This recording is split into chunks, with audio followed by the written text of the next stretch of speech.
अब हम लोग इंटरनेशनल लॉ स्टार्ट करते हैं। पब्लिक इंटरनेशनल लॉ जो है बहुत इंपॉर्टेंट हो जाते हैं सारे एग्जाम्स के लिए। इसलिए भी इंपॉर्टेंट हो जाती है क्योंकि बहुत लोग इग्नोर कर देते हैं। जिसने भी BLLB किया हुआ होगा, किसने किसने BLLB किया हुआ है? Yes sir. हम सब कीजिए। Okay yes sir. ओके, तो जिन्होंने भी BLLB किया होगा वो उन्होंने इंटरनेशनल लॉ पढ़ा होगा, कुछ सब्जेक्ट्स पढ़ा ही होगा। इंटरनेशनल लॉ जो है वो बहुत ही वाइड है, कई सारे सब्जेक्ट्स आ जाते हैं इंटरनेशनल लॉ में। पब्लिक इंटरनेशनल लॉ आ जाती है, प्राइवेट इंटरनेशनल लॉ आ जाती है जिसको कन्फ्लिक्ट ऑफ लॉज कहते हैं, फिर से इंटरनेशनल ट्रेड लॉ आ जाती है, इंटरनेशनल क्रिमिनल लॉ आ जाती है। अगर जिन्होंने क्रिमिनल डोमेन में अगर एक्स्ट्रा सब्जेक्ट्स पढ़े होंगे तो इंटरनेशनल क्रिमिनल लॉ भी पढ़नी होती है। ठीक है, और भी सब्जेक्ट्स होते हैं जो इंटरनेशनल लॉ में पढ़े जाते हैं। तो ये सब जो है BLLB में पढ़ाई होती है। LLB में जो है वो कहीं कहीं पे ही पढ़ाई होती है, मोस्टली मोस्ट जगह पे नहीं होती है। 3 ईयर जो LLB होती है उसमें। तो जिन्होंने भी BLLB किया होगा इंटरनेशनल लॉ के कुछ सब्जेक्ट्स तो पढ़े ही होंगे, और एटलीस्ट पब्लिक इंटरनेशनल लॉ तो पढ़ा ही होगा। पढ़ा है यस ना sir. Public international? Yes sir, public yes sir. International law पढ़ा है। ओके ओके, किसी का कोई क्वेश्चन है पहले के क्लासेस से? No sir. सबसे पहले बताइए कि प्राइवेट इंटरनेशनल और पब्लिक इंटरनेशनल में क्या डिफरेंस है? Sir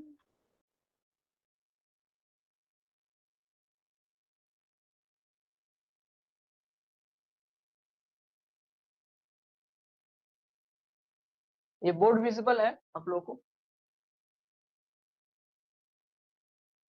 yes sir. Chandni, okay okay okay. Ma'am हम सबसे पहले यही जानते हैं कि पब्लिक इंटरनेशनल और प्राइवेट इंटरनेशनल में क्या डिफरेंस है। प्राइवेट इंटरनेशनल लॉ का नाम किसे किसे सुना हुआ है? कन्फ्लिक्ट ऑफ लॉज कहते हैं, conflict of laws private international law को। कोई बताए क्या है प्राइवेट इंटरनेशनल लॉ? ये पब्लिक इंटरनेशनल लॉ क्या है? सर, जो प्राइवेट इंटरनेशनल लॉ होता है वो एक मतलब रिलेशनशिप डिनोट करता है, मतलब बिटवीन अ सिटीजन और प्राइवेट एंटिटीज की। ओके ओके, सिटीजन्स और प्राइवेट इंटिटीज के रिलेशनशिप को ये करता है। तो मान लो कि मैं इंडिया का कंट्रीज सिटीजन की। हूँ, प्रीति तुम भी इंडिया के सिटीजन हो, तो हम दोनों के बीच का अगर किसी रिलेशनशिप का डिस्कस किया जाए तो क्या ये प्राइवेट इंटरनेशनल लॉ का टॉपिक हो जाएगा? यस सर, जैसे कॉन्ट्रैक्ट हो गया या फिर मैरिज वगैरह। तो ओके, प्रीति का ये कह रहा है। कोई और है जो बताएगा private international law? Private international law mainly मतलब इसमें दो नेशन के लॉज के बीच में कॉन्फ्लिक्ट होता है। जैसे एक इंडिविजुअल एक नेशन का है, दूसरा इंडिविजुअल दूसरे नेशन का है, उन दोनों के बीच में कोई जैसे कॉन्ट्रैक्ट हो गया या मैरिज हो गई, उसमें जब कॉन्फ्लिक्ट आता है तो वो इंटरनेशनल लेवल पे रिजॉल्व किया जाता है। तो फिर ये होता है कि कौन से नेशन का लॉ लगेगा, उसमें कॉन्फ्लिक्ट आता है, वो उसे प्राइवेट इंटरनेशनल लॉ कहते हैं। साक्षी साक्षी बहुत बढ़िया तुम एक्सप्लेन किया। मैं राधिका तुमको ये बना देता हूँ, को होस्ट बना देता हूँ, तुम एक्सेप्ट करना, ठीक है? Yes.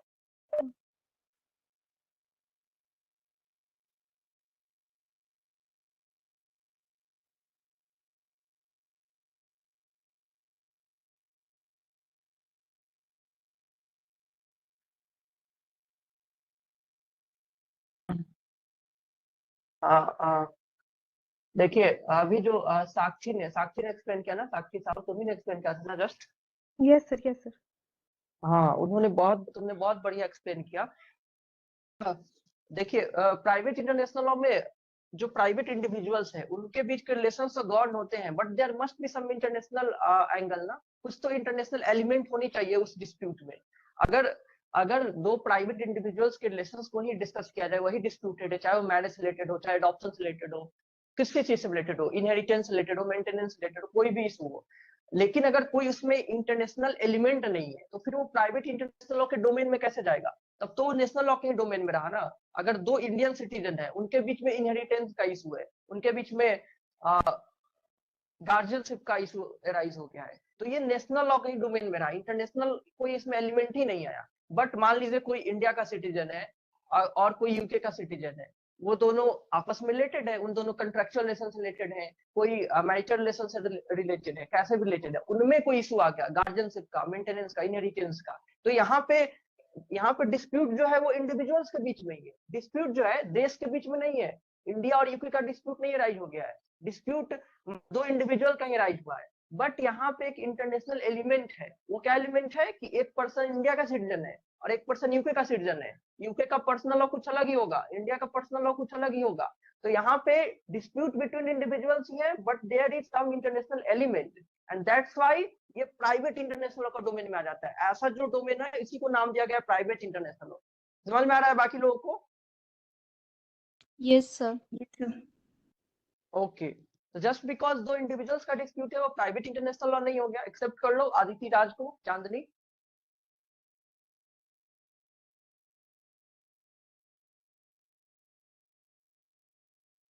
चांदनी तुम्हारी नेटवर्क सही है? तुम्हें अभी विजिबल हुई थी आदित्य राज ने यस सर, जब? Yes sir.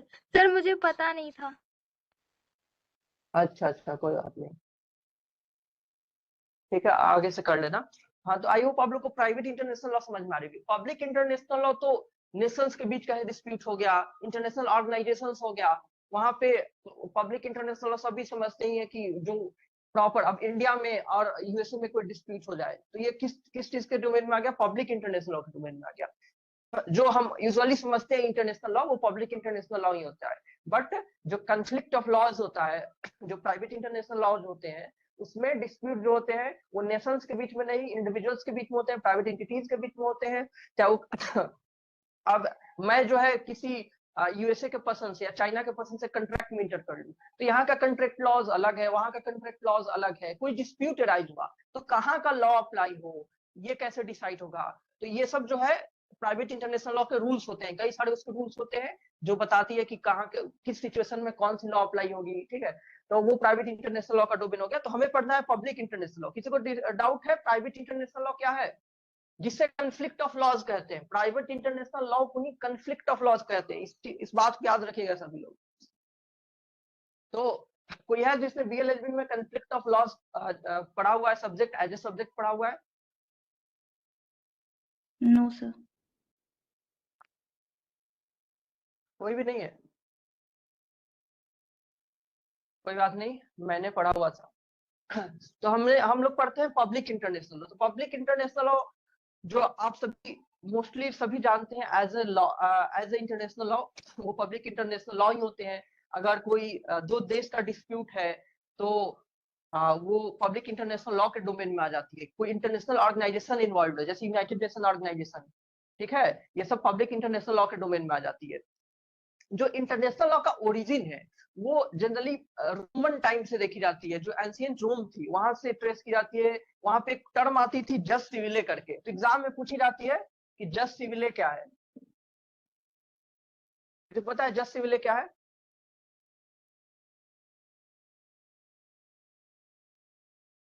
सर दिख नहीं रहा आपने जो भी लिखा है। अच्छा, अब मतलब किस वजह से नहीं दिख रहा है? ब्लर होने की वजह से नहीं दिख रहा है या कुछ लाइट लाइट लाइट की वजह से नहीं? लाइट आ रहा है ना, इस वजह से नहीं दिख रहा। सर ओके, आप बोल दीजिए, हम लिख लेंगे। अरे उसको थोड़ा शांत करते हैं। अभी दिख रही है? No sir. लेकिन यहाँ मिडिल में थोड़ी लाइट ज्यादा रहती है, इधर लिखूंगा तो दिख रही है।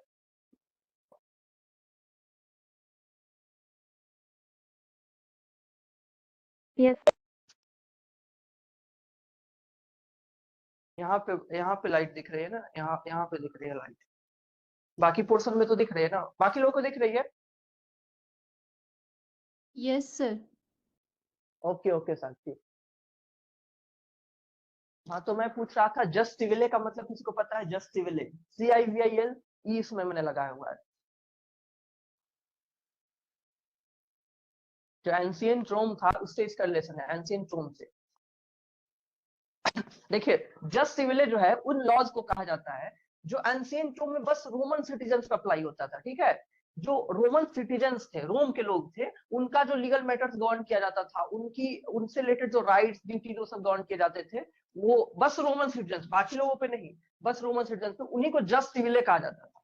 तो इस टर्म को याद रखिएगा, एग्जाम में पूछ लिए जाते हैं MCQ में कि जस्ट सिविले का क्या मतलब होता है। एक जस्ट सिविले से याद है जस्ट जेंटियम भी होता है। ये क्या होता है? ये वो होता है, किसी को पता है? देखिए जस्ट जेंटियम का मतलब ये, इसको मैंने बताया कि बस किस में अप्लाई हो रहा था, रोमन लोगों पे अप्लाई होता था। रोमन लोगों का जो उनके बीच का राइट्स ऑब्लिगेशन जो थे, उनके रिलेशंस थे, वो गवर्न करता था। बस जस्ट जेंटियम जो होता था वो रोमन लोगों पे भी अप्लाई होता था और बाकी लोगों पे भी, मतलब फॉरेनर्स पे भी अप्लाई होता था। तो इसका यूनिवर्सल एप्लीकेशन था जस्ट जेंटियम। जस्ट जेंटियम का यूनिवर्सल एप्लीकेशन था, जो इसको कहा जाता है कि ये थोड़ा बहुत जो ग्रीस में जो नेचुरल लॉ थी उससे इन्फ्लुएंस माना जाता है जस्ट जेंटियम, क्योंकि वो यूनिवर्सल नेचर का होता था। जो नेचुरल लॉ था ग्रीक में, वो यूनिवर्सल नेचर का माना जाता था, और ये भी जस्ट जेंटियम ये भी यूनिवर्सल नेचर का था। तो धीरे धीरे ये कॉमन लॉ बन गया, रोम का पूरा जो रोमन एम्पायर था उसका कॉमन लॉ बन गया, क्योंकि सब पे यही अप्लाई होता था। तो बस आपको इतना याद रखनी है, जस्ट सिमिले जो है वो किस पे अप्लाई होती थी, रोमन लोगों पे अप्लाई होती थी, बस रोमन एम्पायर में। और जस्ट जेंटियम का यूनिवर्सल नेचर था, वो सब पे अप्लाई होती थी। Okay Kavita? Yes sir. Okay, अब बताइए कि कौन मानी जाती है फादर, इंटरनेशनल लॉ का फादर किसको कहा जाता है? Hugo Grotius. Yes sir, Hugo Hugo Grotius. Grotius. बहुत बढ़िया, बहुत बढ़िया।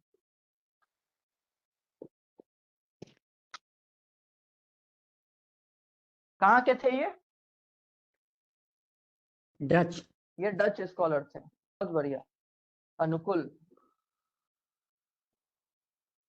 ये डच स्कॉलर थे ह्यूगो ग्रोटियस। ये फादर माने जाते हैं इंटरनेशनल लॉ के। इन्होंने एक किताब लिखी थी, किसको नाम पता है किताब का? बताओ Anukul. Yes sir, freedom of the sea. Okay, freedom of the sea. और कोई किताब? सर ये the law law of the of war and war peace. And peace. War and peace. हाँ बहुत बढ़िया, बहुत बढ़िया, law of war and peace. बहुत बढ़िया। ये क्वेश्चंस भी पूछी जा सकती है, बट मोस्टली नहीं आती है कि इन्होंने क्या किताब लिखी। लेकिन इतना जरूर याद रखिएगा कि ह्यूगो ग्रोटियस जो है वो क्या माने जाते हैं, फादर माने जाते हैं इंटरनेशनल लॉ के। अब आते हैं, हम लोग स्टार्ट करते हैं टॉपिक। देखिए सबसे पहले जो इंटरनेशनल लॉ है, इंटरनेशनल लॉ के तो बहुत सारे स्कॉलर्स लॉ ही नहीं माना करते थे। अभी आज के जमाने में इंटरनेशनल लॉ बहुत ज्यादा डेवलप हो गया है, बहुत ज्यादा डेवलप हो गया है। इसका बहुत वाइड स्कोप हो गया है। देख ही रहे कितना सारे सब्जेक्ट्स पढ़े जा रहे हैं इंटरनेशनल लॉ के, और बहुत वाइड है। कितने काउंटलेस ट्रीटीज बन चुकी हैं, कई सारे ऑर्गेनाइजेशन बन चुके हैं जो देश के बीच के लॉज को, रिलेशंस को गवर्न करते हैं। तो लेकिन पहले जो समय था उसमें कई सारे जो जुरिस्ट थे वो इंटरनेशनल लॉ को लॉ ही नहीं मानते थे। उनका मानना था कि जो लॉ बनने के लिए जो रिक्विजिट चाहिए वो फुलफिल नहीं कर पा रहा है इंटरनेशनल लॉ। एक वैलिड लॉ के लिए जो भी एसेंशियल्स होने चाहिए वो नहीं फुलफिल कर पाता है इंटरनेशनल लॉ। तो कुछ स्कॉलर जो है वो मानते थे उस समय भी कि लॉ, इंटरनेशनल लॉ एक ट्रू लॉ है, कुछ नहीं मानते थे कि ट्रू लॉ है। अब तो सबसे पहले देखते हैं कि कौन कौन नहीं मानते थे।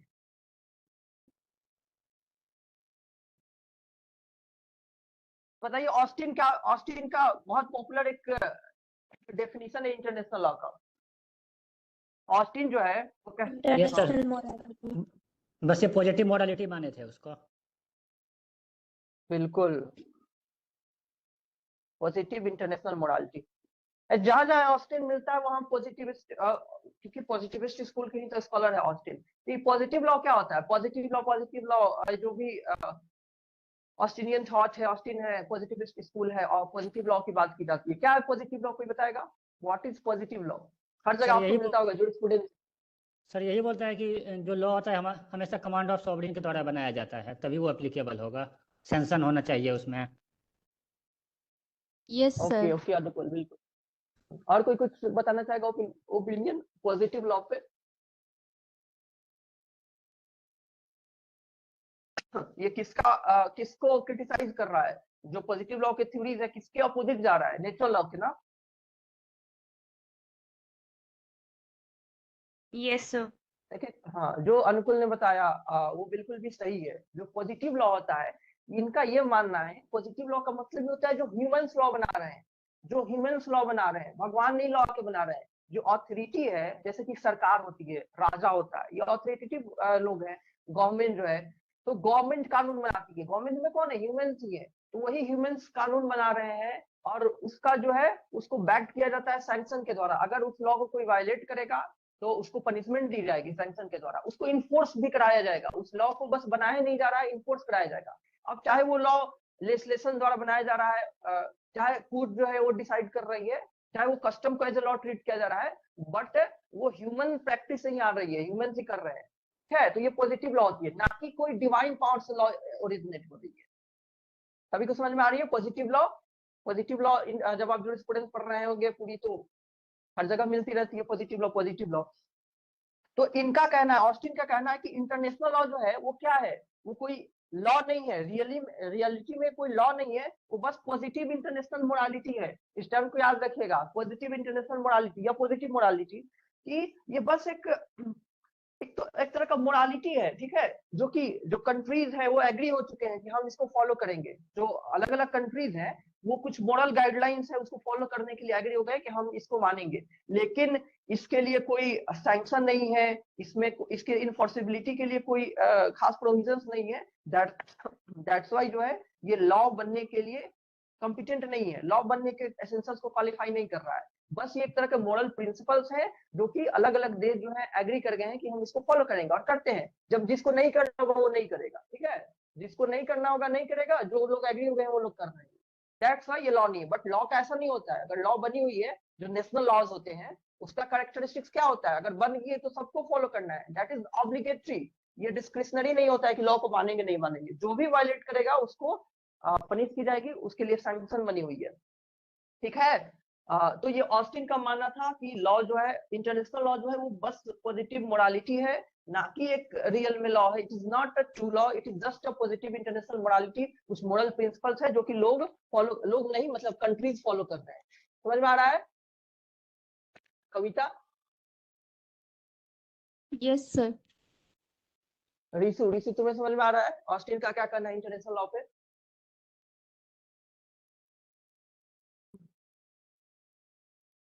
ऋषु, ओके।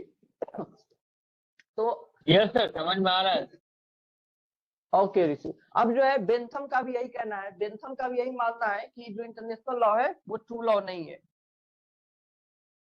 बेंथम जो है किस स्कूल से बिलोंग करते हैं जूरिस्प्रूडेंस में?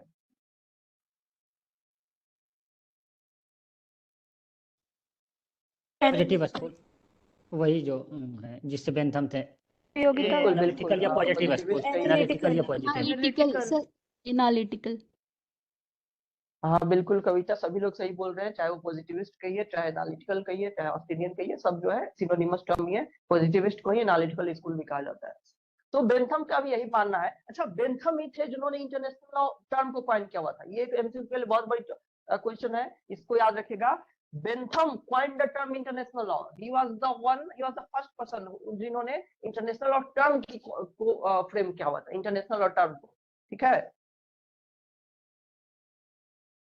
अब जो है इनका भी यही मानना है कि इंटरनेशनल लॉ जो है वो ट्रू लॉ नहीं है। क्यों नहीं है? जैसा हमने ऑस्टिन में पढ़ा कि इसकी इन्फोर्सिबिलिटी के लिए कोई खास मैकेनिज्म नहीं है। इसमें जो लेजिस्लेचर है, नेशनल लॉ में क्या होता है, नेशनल लॉ में एक लेजिस्लेचर होती है, पार्लियामेंट होती है जो कानून बनाती है, जो सबको मानना होता है। यहाँ पे जो है कोई एक लेजिस्लेटिव बॉडी नहीं है जो सुप्रीम लेजिस्लेटिव बॉडी है जो कानून बनाए और सबको फॉलो करना है। इसकी भी कमी है। हाउएवर आज के समय में जो यूएन एस्टेब्लिश हो गया उसके बाद से जो जनरल असेंबली है उससे कई सारी चीजें फ्रेम, लेकिन सबकी कंसेंसस है वो बनती है। बट फिर भी like municipal law, like national law, ये ऐसा नहीं होता है कि इंटरनेशनल लॉ में कोई एक फिक्स्ड लेजिस्लेटिव बॉडी है जो कि एक लॉ बना रही है जो बाइंडिंग है सब पे।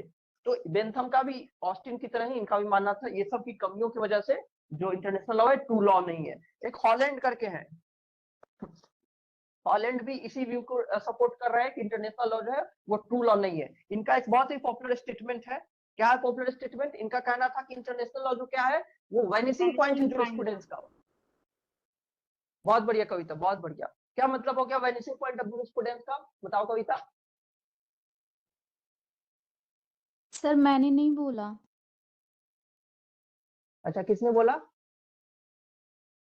वैनिसिंग पॉइंट ऑफ जूरिस्प्रूडेंस? मैंने अच्छा, बताओ क्या मतलब है वैनिसिंग पॉइंट ऑफ जूरिस्प्रूडेंस का?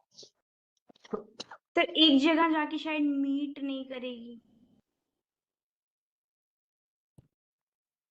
जूरिस्प्रूडेंस में हम लोग क्या पढ़ते हैं? ओके, हाँ बताओ। सर यही हो सकता है कि मतलब वहाँ बहुत सारे इसमें सैंक्शंस लैक कर रहा है और मतलब जो एक ट्रू नेचर ऑफ लॉ नहीं बता पा रहा हूँ। हाँ, बढ़िया, प्रीति ने बढ़िया बताया बिल्कुल। जुरिस्प्रूडेंस में हम लोग कई तरह के लीगल थ्योरीज पढ़ते हैं, हम लोग लॉ को पढ़ते हैं, लॉ कैसे बना सब कुछ पढ़ते हैं, लॉ का क्या नेचर है, लॉ का क्या कैरेक्टरिस्टिक्स है, लॉ का क्या यूज है, लॉ सोसाइटी को कैसे सर्व कर रहा है, सब कुछ पढ़ते हैं हम लोग जुरिस्प्रूडेंस में। तो इनका कहना है कि जब हम लोग जुरिस्प्रूडेंशियल एस्पेक्ट से देख रहे होते हैं इंटरनेशनल लॉ को, जब हम लोग जुरिस्प्रूडेंशियल एस्पेक्ट से, लीगल थ्योरी जो है उसके एस्पेक्ट से सारे थ्योरीज हैं जुरिस्प्रूडेंस का, जैसे हमने पढ़ा अभी देख रहे थे, नेचुरल लॉ एक थ्योरी हो गया, एनालिटिकल का अपना थॉट हो गया सब। तो अगर हम जुरिस्प्रूडेंशियल एस्पेक्ट से देखेंगे इंटरनेशनल लॉ को, तो ये नॉर्मल जो लॉ होती है, जो रेगुलर लॉ होती है, उससे बहुत ही अलग है, थोड़ा मोड़ा अलग नहीं, बहुत अलग है। इतना अलग है कि ये इसमें पाए ही नहीं जाते हैं, जो नॉर्मल लॉ में गुण पाए जाते हैं, जो कैरेक्टरिस्टिक्स होते हैं, वो इंटरनेशनल लॉ में नहीं पाए जाते। तो वेनिशिंग पॉइंट ऑफ जुरिस्प्रूडेंस मतलब डिसअपियर हो रहा है। चीजें जो होनी चाहिए लीगल थ्योरीज में, जो चीजें होनी चाहिए, जो एक लॉ में होनी चाहिए, वो चीज डिसअपियर हो चुकी है इंटरनेशनल लॉ में। दैट्स व्हाई उन्होंने इन फ्रेजेस में इंटरनेशनल लॉ को एक्सप्लेन किया कि international law is vanishing point of jurisprudence. कि जब हम लीगल थ्योरीज के जुरिस्प्रूडेंशियल एस्पेक्ट से देख रहे होते हैं इंटरनेशनल लॉ के, उसके लेंस से देख रहे होते हैं, किसके लेंस से, जुरिस्प्रूडेंस के लेंस से, लीगल थ्योरीज के लेंस से जब हम देख रहे होते हैं इंटरनेशनल लॉ को, तो इनमें ये खोखला पाया जाता है, उसमें बहुत सारे गुण नहीं पाए जाते हैं जो कि होनी चाहिए, जो कि बाकी लॉज में होती है। ठीक है, समझ में आ गया ना, इसलिए इन्होंने ऐसा कहा था। तो रीजन आपको नाम याद रहे कोई बात नहीं, लेकिन आपको ये याद रखिएगा कि इन्होंने हॉलैंड साहब ने कहा था, क्या कहा था, कि international law is vanishing point of jurisprudence.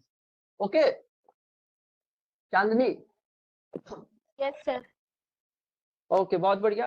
ठीक है, अब ये तो हो गए, ऑस्टिन का नाम बताया मैंने, बेंथम का नाम बताया, हॉलैंड का नाम बताया। इन लोगों का क्या मानना था, इंटरनेशनल एक ट्रू लॉ है या ट्रू लॉ नहीं है, क्या मानना था बताओ? नहीं है, और true law नहीं है। ट्रू लॉ नहीं है। ठीक है, इनका मानना है कि ट्रू लॉ नहीं है। क्यों नहीं है? क्योंकि लॉ के जो कुछ एसेंशियल चीजें होती हैं इसमें मिसिंग है। अब है कि कुछ लोग हैं जो कंसीडर करते थे, consider international law as true law, मानते हैं कि ये ट्रू लॉ है, यानी मतलब पहले से भी मानते थे ये लोग कि ट्रू लॉ है। इनका मानना था कि इंटरनेशनल लॉ में भी वो चीजें हैं जो कि लॉ के लिए होनी चाहिए, इसपे कुछ कमियां ऐसी नहीं है जिसकी वजह से हम लोग कहें कि नहीं ये लॉ ही नहीं है। अब जैसे कि हमने पढ़ा भी, फादर ह्यूगो ग्रॉटियस का भी मानना था कि इंटरनेशनल लॉ एक ट्रू लॉ है, और निधि को एक्सेप्ट कर लो, इंटरनेशनल लॉ जो है वो एक ट्रू लॉ है, और इसमें जो है सारे कैरेक्टरिस्टिक्स हैं जो जो सारे कंट्रीज होते हैं वो अपने म्यूचुअल कंसेंट से कुछ इंटरनेशनल लॉ को सबमिट किए हुए हैं, उसको सभी मानते हैं, और नाम अगर नाम मानेंगे तो उसके लिए सैंक्शन वगैरह भी होती है। आपने फ्रेडरिक पुल्लॉक का नाम सुना होगा, ये भी इनका भी मानना है, कि इंटरनेशनल लॉ एक ट्रू लॉ है। ओपेनहाइम का बहुत पॉपुलर है, ओपेनहाइम का नाम हमने सुना हुआ है। Yes sir. सर सर बहुत बढ़िया। ओपेनहाइम का भी यही मानना था कि जो इंटरनेशनल लॉ वो रूल्स हैं जो बहुत सारे कंट्रीज जो माने हुए हैं और सबको बाइंड करता है, ये कोई ऑप्शनल डिस्क्रिप्शन नहीं है, जो स्टेट्स को बाइंड करता है अपने रिलेशंस के बीच में। अगर उनके बीच में ट्रीटीज है, उनके बीच में रिलेशंस को बाइंड कर रहा है, गवर्न करने वाले रूल्स है, उसको वायलेट भी नहीं किया जा सकता है, उसको मानना कंपलसरी है। ठीक है, एग्रीमेंट्स के थ्रू, ट्रीटीज के थ्रू, कस्टम्स के थ्रू वो रूल्स जो होते हैं वो बाइंडिंग नेचर के होते हैं। ये किसका मानना था? ओपेनहाइम का मानना था। तो ये जो है और भी है, जैसे कि लॉरेंस का नाम हो सकता है आपने सुना हो, हॉल का नाम सुना हो, तो ये एटलीस्ट नाम आप लोग जरूर याद रखिएगा। वो ग्रॉटियस, फ्रेडरिक पुल्लॉक, ओपेनहाइम, लॉरेंस है, हॉल है, ये सबका मानना था कि इंटरनेशनल लॉ एक ट्रू लॉ है। खास करके ओपेनहाइम का और हुगो ग्रॉटियस का नाम तो याद रखनी है आपको। ओपेनहाइम, हुगो ग्रॉटियस, पुल्लॉक, हॉल और लॉरेंस। ठीक है, इन लोग का मानना था कि इंटरनेशनल लॉ क्या है? ट्रू लॉ है। तो ट्रू लॉ है क्योंकि इसके लिए भी सैंक्शन है, इसके लिए भी बाइंडिंग नेचर है। ये बाइंडिंग नेचर का होता है, जैसे बाकी लॉ बाइंडिंग नेचर के होते हैं, ये भी बाइंडिंग नेचर का है। बाकी लॉ जो होते हैं वो उसमें फिक्स्ड रूल्स रेगुलेशंस होते हैं, इसमें भी फिक्स्ड रूल्स एंड रेगुलेशंस है। ये भी कस्टम से डेवलप हुआ है, बाकी लॉ भी इस कस्टम से डेवलप होते हैं, बाकी लॉ में भी लेजिस्लेशंस बनते हैं, इसमें भी लेजिस्लेशंस बनता है। ठीक है, तो ये भी जो है लॉ है। ठीक है कविता, यस सर। तो ये तो इंट्रो हो गया एक तरह का इंटरनेशनल लॉ का। अब बताइए कि इंटरनेशनल लॉ में जो होता है वो कौन कौन से इसमें इसके सब्जेक्ट्स क्या माने जाएंगे, सब्जेक्ट्स क्या क्या माने जाते हैं, what are the subjects of international law. क्या इंडिविजुअल्स है कि सब्जेक्ट्स ऑफ इंटरनेशनल, अगर क्वेश्चन है एग्जाम में कि are individuals a valid subject of international law, answer is yes और no. International organisation, yes sir, और state. International, okay, international organisation, yes sir. Okay. और जो मल्टीनेशनल कंपनीज हैं वो सब्जेक्ट्स मानी जाती है कि नहीं इंटरनेशनल लॉ। Yes sir. मानी जाती बहुत बढ़िया, बहुत बढ़िया। लेकिन पहले के जमाने में, मतलब पहले के जमाने में नहीं कहती, जो लोग जो ट्रेडिशनलिस्ट हैं उनका ये अप्रोच रहा है हमेशा से कि इंटरनेशनल लॉ का जो एक्चुअल सब्जेक्ट मैटर है वो बस क्या है, स्टेट ही है, मतलब कंट्री है। स्टेट का मतलब क्या हो गया, कंट्री हो गया। किसका अप्रोच है ये, ट्रेडिशनल व्यू है ये। मोस्टली इन लोग में रियलिस्ट आया करते थे, बट जो ट्रेडिशनल व्यू है उसका ये मानना था कि जो एक्चुअल सब्जेक्ट मैटर है इसका इंटरनेशनल लॉ का, वो बस स्टेट है, बाकी लोग नहीं है, स्टेट ही है, इसी के इर्द गिर्द सब घूमता है, इसलिए स्टेट ही सब्जेक्ट मैटर है। इवन ऑस्टिन जो है, ग्रे जो है, ये सब इसी व्यू को माना करते थे। इवन ओपेनहाइम जो है, ओपेनहाइम, ऑस्टिन, ग्रे, ये सब इसी व्यू को माना करते थे। क्या कौन सा व्यू, कि state is the only subject matter of international law, other subjects नहीं है, ओनली सब्जेक्ट कौन है, स्टेट ही है। लेकिन धीरे धीरे जो है इस चीज को रिकॉग्नाइज किया गया, इस चीज को सभी ने अडॉप्ट किया। जो मॉडर्न व्यू है उसके अकॉर्डिंग जो आप सभी ने बताया वो सारे सब्जेक्ट्स हैं इंटरनेशनल लॉ के, ठीक है। तो जो जिसपे आप लोगों ने international organisation, individuals, multinational company, ये सारे ही सब्जेक्ट्स मैटर है।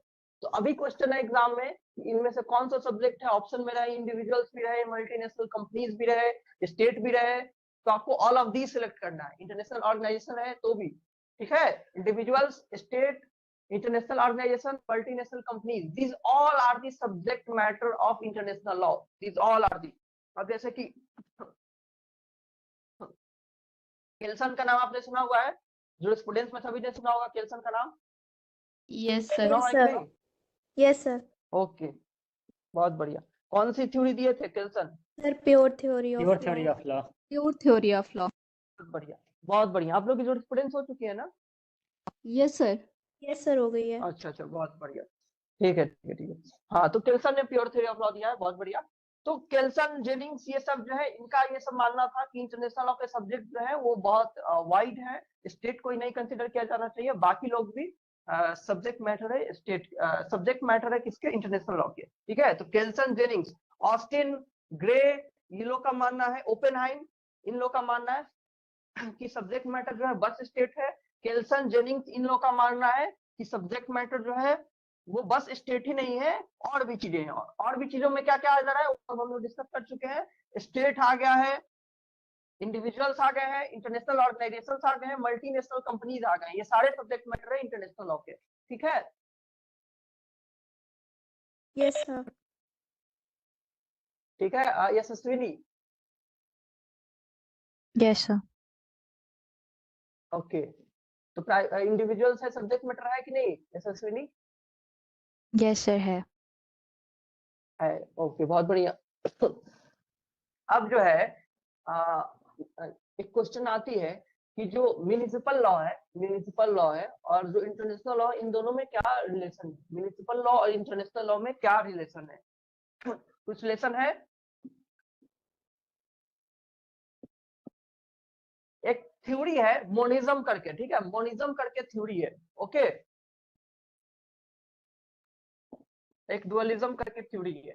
ये दो थ्योरी बताती हैं कि क्या रिलेशन है इसमें, म्युनिसिपल लॉ में और इंटरनेशनल। म्युनिसिपल लॉ का क्या मतलब होता है, ये यशस्विनी बताओ, म्युनिसिपल लॉ का क्या मतलब होता है? तो एप्लीकेबल होते हैं लॉस। हाँ, बहुत बढ़िया यशस्विनी। जो स्टेट के अंदर जो लॉ एप्लीकेबल होते हैं वो म्युनिसिपल लॉ होता है, ठीक है। नेशनल लॉ को म्युनिसिपल लॉ कहते हैं, नेशनल लॉ को। तो मोनिज्म एंड डुअलिज्म करके थ्योरी है, ये बताती है कि क्या रिलेशन है इंटरनेशनल लॉ में और नेशनल लॉ में, मतलब कि म्युनिसिपल लॉ में। तो मोनिज्म का कहना है, मोनिज्म, थ्योरी ऑफ मोनिज्म, इसका कहना है कि जो इंटरनेशनल लॉ होते हैं वो नेशनल लॉ में अप्लाई हो जाते हैं, उसमें कोई खास बदलाव करके अप्लाई करने की जरूरत नहीं होती है। इंटरनेशनल ट्रीटी को मान लीजिए साइन किया गया, इंडिया गया इंटरनेशनल ट्रीटी को, इंटरनेशनल ट्रीटी में इंटर किया, साइन किया, सिग्नेटरी बना, और उसके बाद वो अप्लाई हो जाएगा इंडिया में। ऐसा नहीं कि उसको फिर चेंजेस किए जाएंगे, उसको मॉडिफाई करना होगा, नेशनल लॉ उसको बदलना पड़ेगा, तब जाके वो अप्लाई होगी, इसकी जरूरत नहीं होती है। मतलब कि इंटरनेशनल लॉ को डायरेक्टली कंट्रीज में अप्लाई कर दिया जाता है। इंटरनेशनल लॉ का इतना रिकॉग्निशन है कि उसको डायरेक्टली कंट्री में अप्लाई कर दिया जाता है बिना चेंजेस किए। नेशनल लॉ में कोई बदलाव नहीं किया, नेशनल लॉ में अलग से अडॉप्ट करने की जरूरत नहीं है, नेशनल लॉ को बदलने की जरूरत नहीं है, यहाँ पे कानून बनाने की जरूरत नहीं है कि उस लॉ को हम अडॉप्ट करें। ठीक है, वो ट्रीटीज को साइन की जाती है, डायरेक्ट वो अडॉप्ट कर ली जाती है, कंट्री में अप्लाई कर दी जाती है, कंट्री में इन्फोर्स कर। ये किसका कहना है? मोनिज्म का कहना है, मोनिज्म का। ठीक है, और डुअलिज्म उसका उल्टा हो गया। डुअलिज्म का कहना है कि जब कोई इंटरनेशनल लॉ को कोई ये करता है, एग्री करता है, इंटरनेशनल लॉ ट्रीटी में एग्रीमेंट पे इंटर करता है, तो फिर जब कंट्री में कब अप्लाई होती है? डायरेक्टली नहीं अप्लाई होती है, उसके लिए पहले लॉ बनाई जाएगी, तब अप्लाई होगा, या पुराने लॉज में ही चेंजेस किए जाएंगे। ठीक है, पुराने लॉज में अमेंडमेंट करके, चेंजेस करके, या नए लॉज बना करके अप्लाई किए जाएंगे इंटरनेशनल लॉ को। ये डुअलिज्म का कहना है, डुअलिज्म का कहना है। इसका कहना है कि इंटरनेशनल लॉ डायरेक्टली नहीं इनकॉर्पोरेट कर लिया जाएगा नेशनल लॉ में, उसके लिए बदलाव करना पड़ेगा। और मोनिज्म का कहना है डायरेक्टली अप्लाई कर लिया जाता है नेशनल लॉ में। समझ में आ रहा है सबको मोनिज्म और डुअलिज्म का? Yes sir. Yes sir. Okay okay okay, अनुकुल?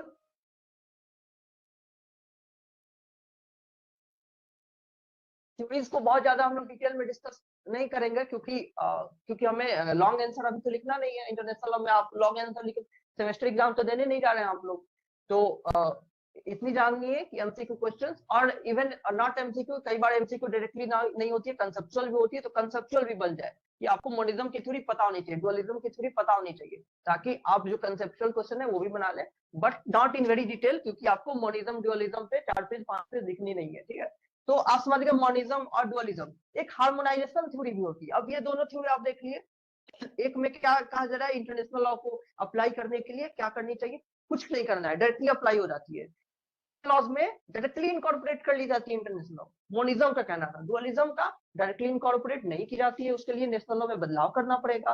अब जो है दोनों में हार्मोनाइज किया गया हार्मोनाइजेशन थ्योरी के द्वारा, हार्मोनाइजेशन थ्योरी। अब इसका कहना है कि दोनों में बैलेंस बनाने की जरूरत होती है, इंटरनेशनल लॉ में और नेशनल लॉ में बैलेंस बनाने की जरूरत है। और बैलेंस क्यों बनाना है? क्योंकि अल्टीमेटली दोनों ह्यूमन लाइफ को ही सर्व कर रहे हैं, दोनों ह्यूमन राइट्स के अपलिफ्टमेंट के लिए, या कोई ना कोई ह्यूमन रिलेटेड इश्यूज को ही सॉल्व कर रहे होते हैं। तो दोनों में बैलेंस बनाना है, दोनों को अलाइन करना है, कंट्राडिक्टरी नहीं बना देना है, दोनों के एक दूसरे के कंसोनेंस में बनाना है, ताकि दोनों ही अप्लाई हो रहे हैं और दोनों चलता रहे। ये नहीं कि इंटरनेशनल लॉ से नेशनल लॉ को कंट्राडिक्ट करा के इंटरनेशनल लॉ को ना अप्लाई किया जाए, ऐसा नहीं करना चाहिए। हमें अलाइन करना चाहिए, दोनों को कंसोनेंस में बनाना चाहिए, ताकि दोनों ही अप्लाइड हो। दोनों में बैलेंस बनाने की बात कर रहा है हार्मोनाइजेशन थ्योरी। ओके, तो आपको बस हार्मोनाइजेशन थ्योरी बैलेंस बनाता है दोनों, इतना ही याद रखना है और कुछ नहीं। ओके प्रीति? प्रीति, हाँ तो बताओ Yes, sir. डुअलिज्म क्या है?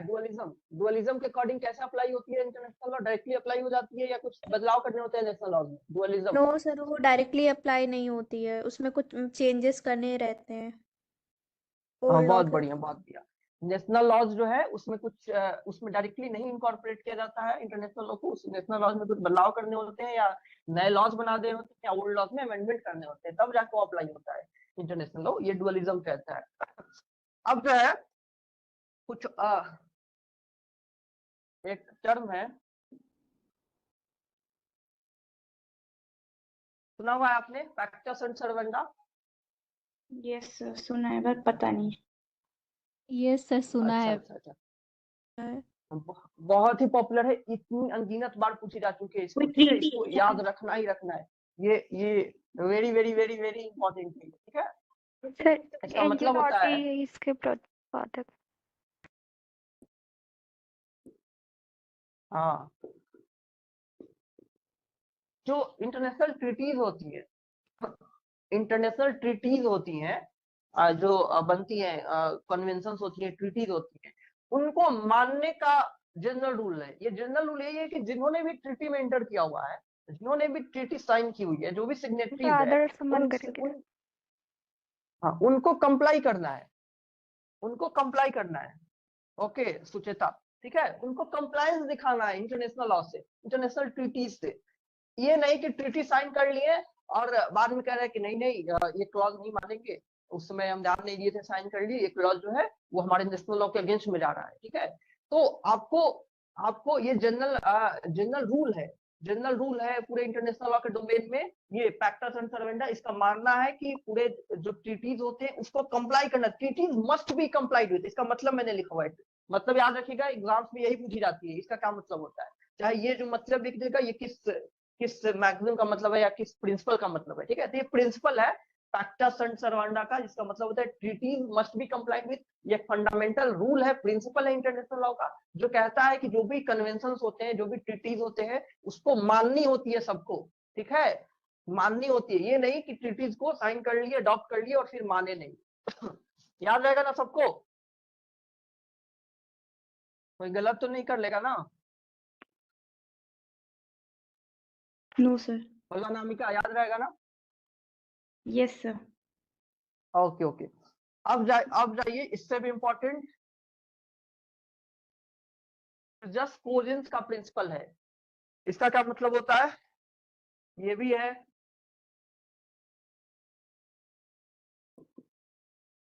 ठीक है, v to the power 20i, ठीक है, वी 20 मैंने v लगा दिया और फिर i है। जस्ट कोजेंस का प्रिंसिपल, किसको पता है इसका मतलब क्या होता है? बहुत इंपॉर्टेंट है, बहुत इंपॉर्टेंट, एमसीक्यू टाइप क्वेश्चंस के लिए सब मोस्ट फैसिनेटिंग टॉपिक्स हैं। सर कोई बात अंतर्राष्ट्रीय विधि के अनिवार्य प्रतिमान मतलब कुछ ऐसा माना जाता है। हाँ, क्या सुचेता तुमने क्या बोला, मुझे समझ में नहीं आया, फिर से एक बार बोलो। अंतरराष्ट्रीय, बोलो सुचेता।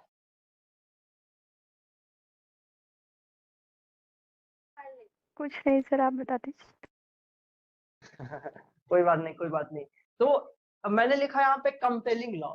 देखिए जस्ट कोजेंस का जो प्रिंसिपल है, ये बताता है कि कुछ एक और बहुत इंपॉर्टेंट टर्म है इससे रिलेटेड, कुछ जो प्रिंसिपल्स होते हैं, कुछ प्रिंसिपल्स हैं, कुछ रूल्स है इंटरनेशनल लॉ के, जो सबको माननी ही माननी है। It is compulsory for all to abide by those rules. There are some fixed rules of international law, कुछ ऐसे फिक्स्ड रूल्स है इंटरनेशनल लॉ के जो सबको माननी है, कोई एक्सेप्शन नहीं होगा उसका। और इसको मानने के लिए कोई ट्रीटी में भी इंटर करने की जरूरत नहीं है। जो ट्रीटीज में नहीं इंटर किया हुआ है, अगर उससे रिलेटेड कोई ट्रीटीज है, उसको सिग्नेटरी उसका कोई कंट्री नहीं है, तो भी माननी है। मतलब कि वो प्रिंसिपल जो सबको माननी है वही है जस्ट कोजेंस का प्रिंसिपल, ठीक है। इसका कोई एक्सेप्शन नहीं होगा, कोई नहीं क्लेम कर सकता है कि नहीं मैं इसको नहीं मानूंगा। अगर वो वायलेट करेगा तो उसको अगेंस्ट सैंक्शन लगेगा ही लगेगा, चाहे वो किसी एग्रीमेंट का पार्ट हो या नहीं हो, चाहे किसी कन्वेंशन को पार्ट हो चाहे नहीं हो। जस्ट कोजेंस का प्रिंसिपल कहते हैं। मान लीजिए जैसे कि स्लेवरी को बैन कर दिया गया है, सबको पता है स्लेवरी को बहुत पहले से बैन कर दिया गया है। एंशिएंट टाइम में स्लेवरी का प्रैक्टिस हुआ करता था, बट स्लेवरी को बैन कर दिया गया हुआ है। अब जो है ये जस्ट कोजेंस का एक प्रिंसिपल है। किस चीज का? स्लेवरी का प्रोहिबिशन जस्ट कोजेंस का प्रिंसिपल। अब जो है ये सबको माननी है। अब मान लीजिए जो कन्वेंशन ऑन स्लेवरी है उसका इंडिया पार्टी नहीं बने और इंडिया में स्लेव प्रैक्टिस शुरू हो जाए, ठीक है, स्लेव प्रैक्टिस शुरू हो जाए और इंडिया क्लेम करे मैं तो पार्टी ही नहीं हूँ, मैं तो सिग्नेटरी नहीं हूँ convention on the prohibition of slavery का, तो मैंने रखा हुआ है। ये नहीं किया जा सकता है। इंडिया के खिलाफ फिर भी सैंक्शन लिए जा सकते हैं इंटरनेशनल लेवल पे, ठीक है, क्योंकि ये प्रिंसिपल ऑफ जस्ट कोजेंस है। इसको मानना कंपल्सरी होता है, इसको वायलेट नहीं किया जा सकता है। No country can violate principles of jus cogens. ये तभी मैंने लिखा है कंपेलिंग लॉ, इसको कह सकते हैं, जो कंपेलिंग नेचर का है, जिसको सभी को मानना ही मानना है, चाहे वो पार्टी हो चाहे नहीं, चाहे वो सिग्नेटरी हो चाहे नहीं। समझ में आ रही है सबको? Yes sir. Yes sir. तो क्या जस्ट कोजेंस प्रिंसिपल को क्या ब्रोक किया जा सकता है किसी भी हाल में? नहीं। क्या इसको इग्नोर किया जा सकता है? नहीं किया जा सकता है। चाहे आप किसी, अब जीनोसाइड को प्रिवेंट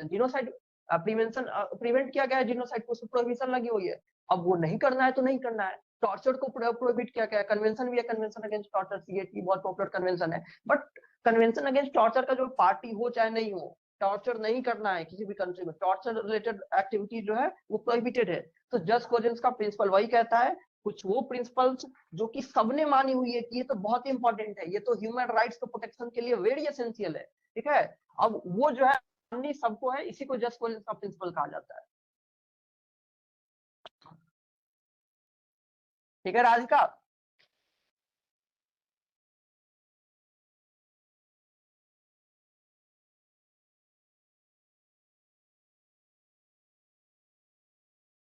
अदिति, अदिति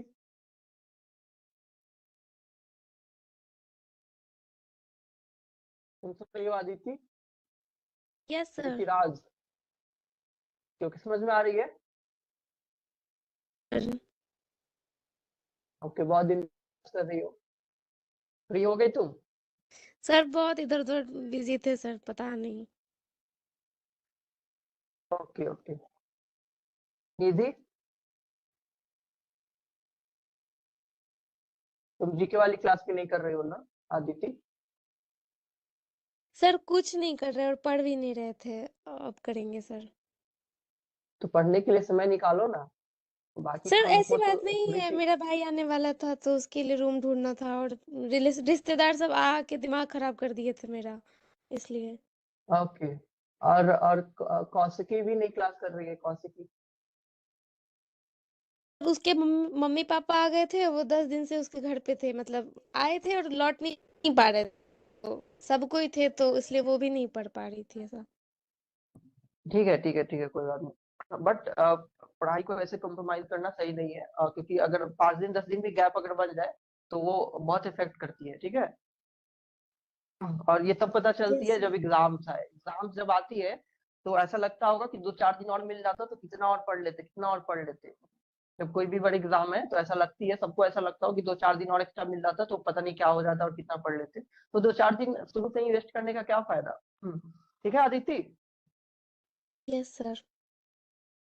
चलिए अगला इंपॉर्टेंट हम लोग टॉपिक शुरू करते हैं। समझ में आ गया अदिति? जस्ट कोजेंस का प्रिंसिपल, जस्ट कोजेंस का प्रिंसिपल मैंने लिखा हुआ था, प्रीएम्प्टिव नॉर्म्स, प्रीएम्प्टिव नॉर्म्स लिखा हुआ था, मतलब वही चीजें, वही वो नॉर्म्स, वो लॉज, वो रूल्स रेगुलेशन जो कि सबको मानने, जो कि कंपेलिंग नेचर की है, जिसका कोई एक्सेप्शन नहीं है, जिसको कोई ये क्लेम नहीं कर सकता है कि नहीं मैं नहीं मानूंगा, ठीक है।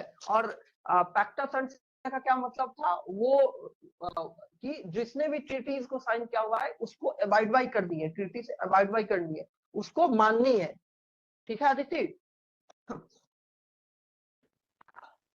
अब हम आते हैं सोर्सेज ऑफ इंटरनेशनल लॉ का, ठीक है। सोर्सेज मतलब कहाँ से निकल के आए हुए, नेशनल लॉ के भी सोर्सेज पढ़े जाते हैं।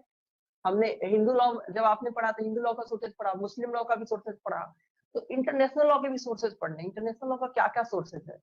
तो इंटरनेशनल लॉ में तो एक दो दिक्कत तो हमेशा से रही हुई है। अब नेशनल लॉ है, मैंने स्टार्टिंग में ही बताया, नेशनल लॉ के कंटेक्स्ट में एक लेजिस्लेटर होता है, सुप्रीम लेजिस्लेटर होता है, जो कि सबके लिए कानून बनाता है। सभी देश में होता है, पार्लियामेंट होता है जिस नाम से भी हो, लेकिन एक सुप्रीम लेजिस्लेटर होती है जो कानून बनाती है, जो सबको अबाइड बाई करना होता है कंपल्सरी रूप से। बट इंटरनेशनल लॉ के कंटेक्स्ट में पहले से क्या चल रहा था कि सारे कंट्रीज, कुछ कंट्रीज मिलकर के कोई ट्रीटी बना ले, या बहुत सारे कंट्री मिलकर के कोई ट्रीटी बना ले, या अब जनरल असेंबली कुछ ट्रीटी को जो है वो पास कर रहा है, कुछ रेजोल्यूशन पास कर रहा है जो सबको माननी है।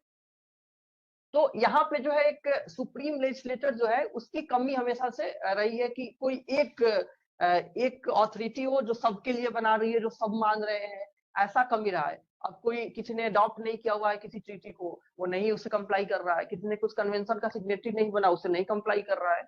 इस तरह की चीजें रही है, इंटरनेशनल लॉ के कंटेक्स्ट में होती है। यहाँ पे वो नहीं है कि पार्लियामेंट कानून बनाए तो हर राज्य को मानना ही मानना है, इस तरह की चीजें इंटरनेशनल लॉ के कंटेक्स्ट में नहीं होती है।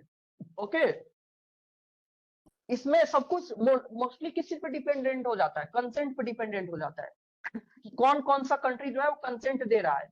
इसलिए ओपेनहाइमर ने भी कहा हुआ था कि यहाँ पे एक ही, ओपेनहाइमर का एक स्टेटमेंट था कि इंटरनेशनल लॉ का एक ही सोर्स है और वो क्या है, कॉमन कंसेंट। कॉमन कंसेंट, सबने कंसेंट दे दिया तो वो बन गया इंटरनेशनल लॉ, कंसेंट जिसने भी नहीं दिया तो नहीं बना इंटरनेशनल लॉ, ठीक है। ओपेनहाइमर का कहना था कि एक ही सोर्स है इंटरनेशनल लॉ का और वो है कॉमन कंसेंट। ये सब तो हम लोग छोड़ते आते हैं सोर्सेज पे।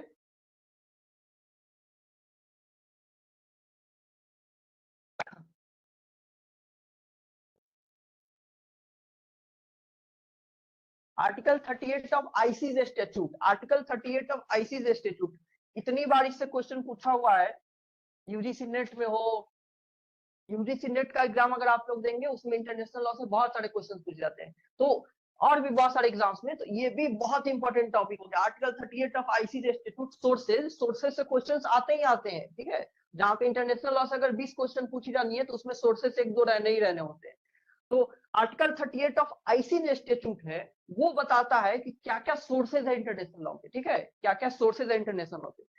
किसी को पता है क्या क्या सोर्सेज है as per article 38 of ICJ statute?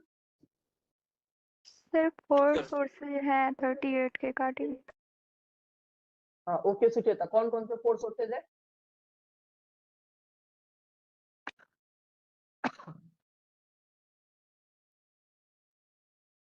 Sir सबसे फर्स्ट हो जाएगा ट्रीटीज हो जाएगा, फिर इंटरनेशनल कस्टम हो जाएगा, फिर जनरल प्रिंसिपल और judicial decision.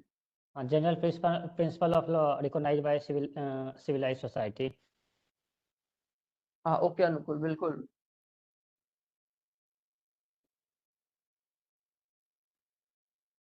Recognised by civilised Nations.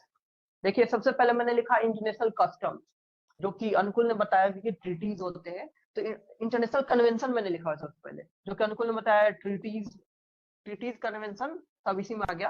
तो जो भी इंटरनेशनल कन्वेंशन होते हैं वो पहला सोर्स हो गया इंटरनेशनल लॉ का। जो कंट्रीज के बीच में एग्रीमेंट बनती है, जो कंट्रीज के बीच में प्रोटोकॉल्स बनते हैं, ट्रीटीज बनते हैं, कन्वेंशंस बनते हैं, ये पहला सोर्स है इंटरनेशनल लॉ का। ओके, इंटरनेशनल कन्वेंशन, ये पांचों सोर्स को आपको याद रखना है, ठीक है, पांचों सोर्स को याद रखना है। 5 सोर्स मैं बताऊंगा। इंटरनेशनल कन्वेंशन हो गया। दूसरा इंटरनेशनल कस्टम हो गया। कस्टम जो है वो नेशनल लॉ का भी सोर्स होता है ना नेशनल लॉ का सोर्स, कि नहीं होता है? Yes sir. Yes sir. Okay okay okay okay. जो भी जनरल प्रैक्टिस होता है वो कस्टम का फॉर्म बन जाता है, अगर उसको फॉलो करना लीगल ऑब्लिगेशन राइज कर रहा है तो जनरल जो प्रैक्टिस होते हैं अगर वो बहुत समय, हम लोग डिटेल में थोड़ी देर बाद देखेंगे, अभी हम लोग नाम देख लेते हैं। इंटरनेशनल कस्टम, इंटरनेशनल कस्टम जो है वो भी एक बहुत इंपॉर्टेंट सोर्स है। किसका? इंटरनेशनल लॉ का। किसके अकॉर्डिंग हम लोग पढ़ रहे हैं सोर्सेज? कहाँ मेंशन्ड है ये sources? Article 38 of ICJ. ICJ statute, बिल्कुल। आईसीजे स्टैट्यूट जो है उसके आर्टिकल 38 में, ठीक है, याद रखना आपको आर्टिकल 38 में, ये भी क्वेश्चन पूछ जाती है कहाँ है आर्टिकल 38 ऑफ आईसीजे स्टैट्यूट, किस स्टैट्यूट के? तो आईसीजे स्टैट्यूट आर्टिकल 30। फिर मैंने लिखा है 3rd नंबर पे general principles of law recognised by civilised nation, recognised by civilised nation. तो कुछ जनरल प्रिंसिपल्स हैं लॉ के, अभी हमने पढ़ा पैक्टा एंड सर्वेंटा, जस्ट कोजिन्स का प्रिंसिपल, ये सभी जनरल प्रिंसिपल्स ही तो है। तो और भी हम लोग प्रिंसिपल्स पढ़ेंगे, तो कुछ जनरल प्रिंसिपल्स हैं जो कि सबके द्वारा रिकॉग्नाइज होते हैं, दुनिया के जितने भी सिविलाइज्ड नेशन हैं उनके द्वारा। जो अनसिविलाइज्ड है, ये सिविलाइज्ड क्यों लिखा गया है? मान लीजिए कुछ ऐसे कंट्री जो कुछ मानना ही नहीं है, ठीक है, तो उनको इग्नोर कर दो, लेकिन जो भी सिविलाइज्ड नेशन हैं जो आगे बढ़ना चाहते हैं, जो ह्यूमन राइट्स को, जो ह्यूमन के अपलिफ्टमेंट की बात करते हैं, जो ग्लोबल इश्यूज की बात करते हैं, वो कंट्रीज कुछ जनरल प्रिंसिपल्स को फॉलो करते हैं, वो सब भी। उसके बाद क्या हो गया? जुडिशियल डिसीजंस हो गए। फिर होता है teachings of most highly qualified publicist, मैंने लिखा हुआ है teachings of most highly qualified publicist, ठीक है। अब जो प्रोमिनेंट जुरिस्ट होते हैं उनकी बातों को कहा जा रहा है, प्रोमिनेंट जुरिस्ट होते हैं उनकी बातों को। इसके अलावा भी कोई होता है? अनुकूल सर बताओ। Equity, sir equity. बहुत बढ़िया। देखिए अगर इक्विटी एंड कंसाइन जो होता है वो भी सोर्स होती है, अगर पार्टीज एग्री करे तो इक्विटी और कंसाइन जो होती है वो भी सोर्स होती है किस चीज का? इंटरनेशनल लॉ का। इसको आपने ये 5 जो है आप याद रखें। लास्ट हो गया इक्विटी एंड कंसाइन, लेकिन ये तब जब पार्टीज एग्री करे तब। इसको मिटा दूं मैं?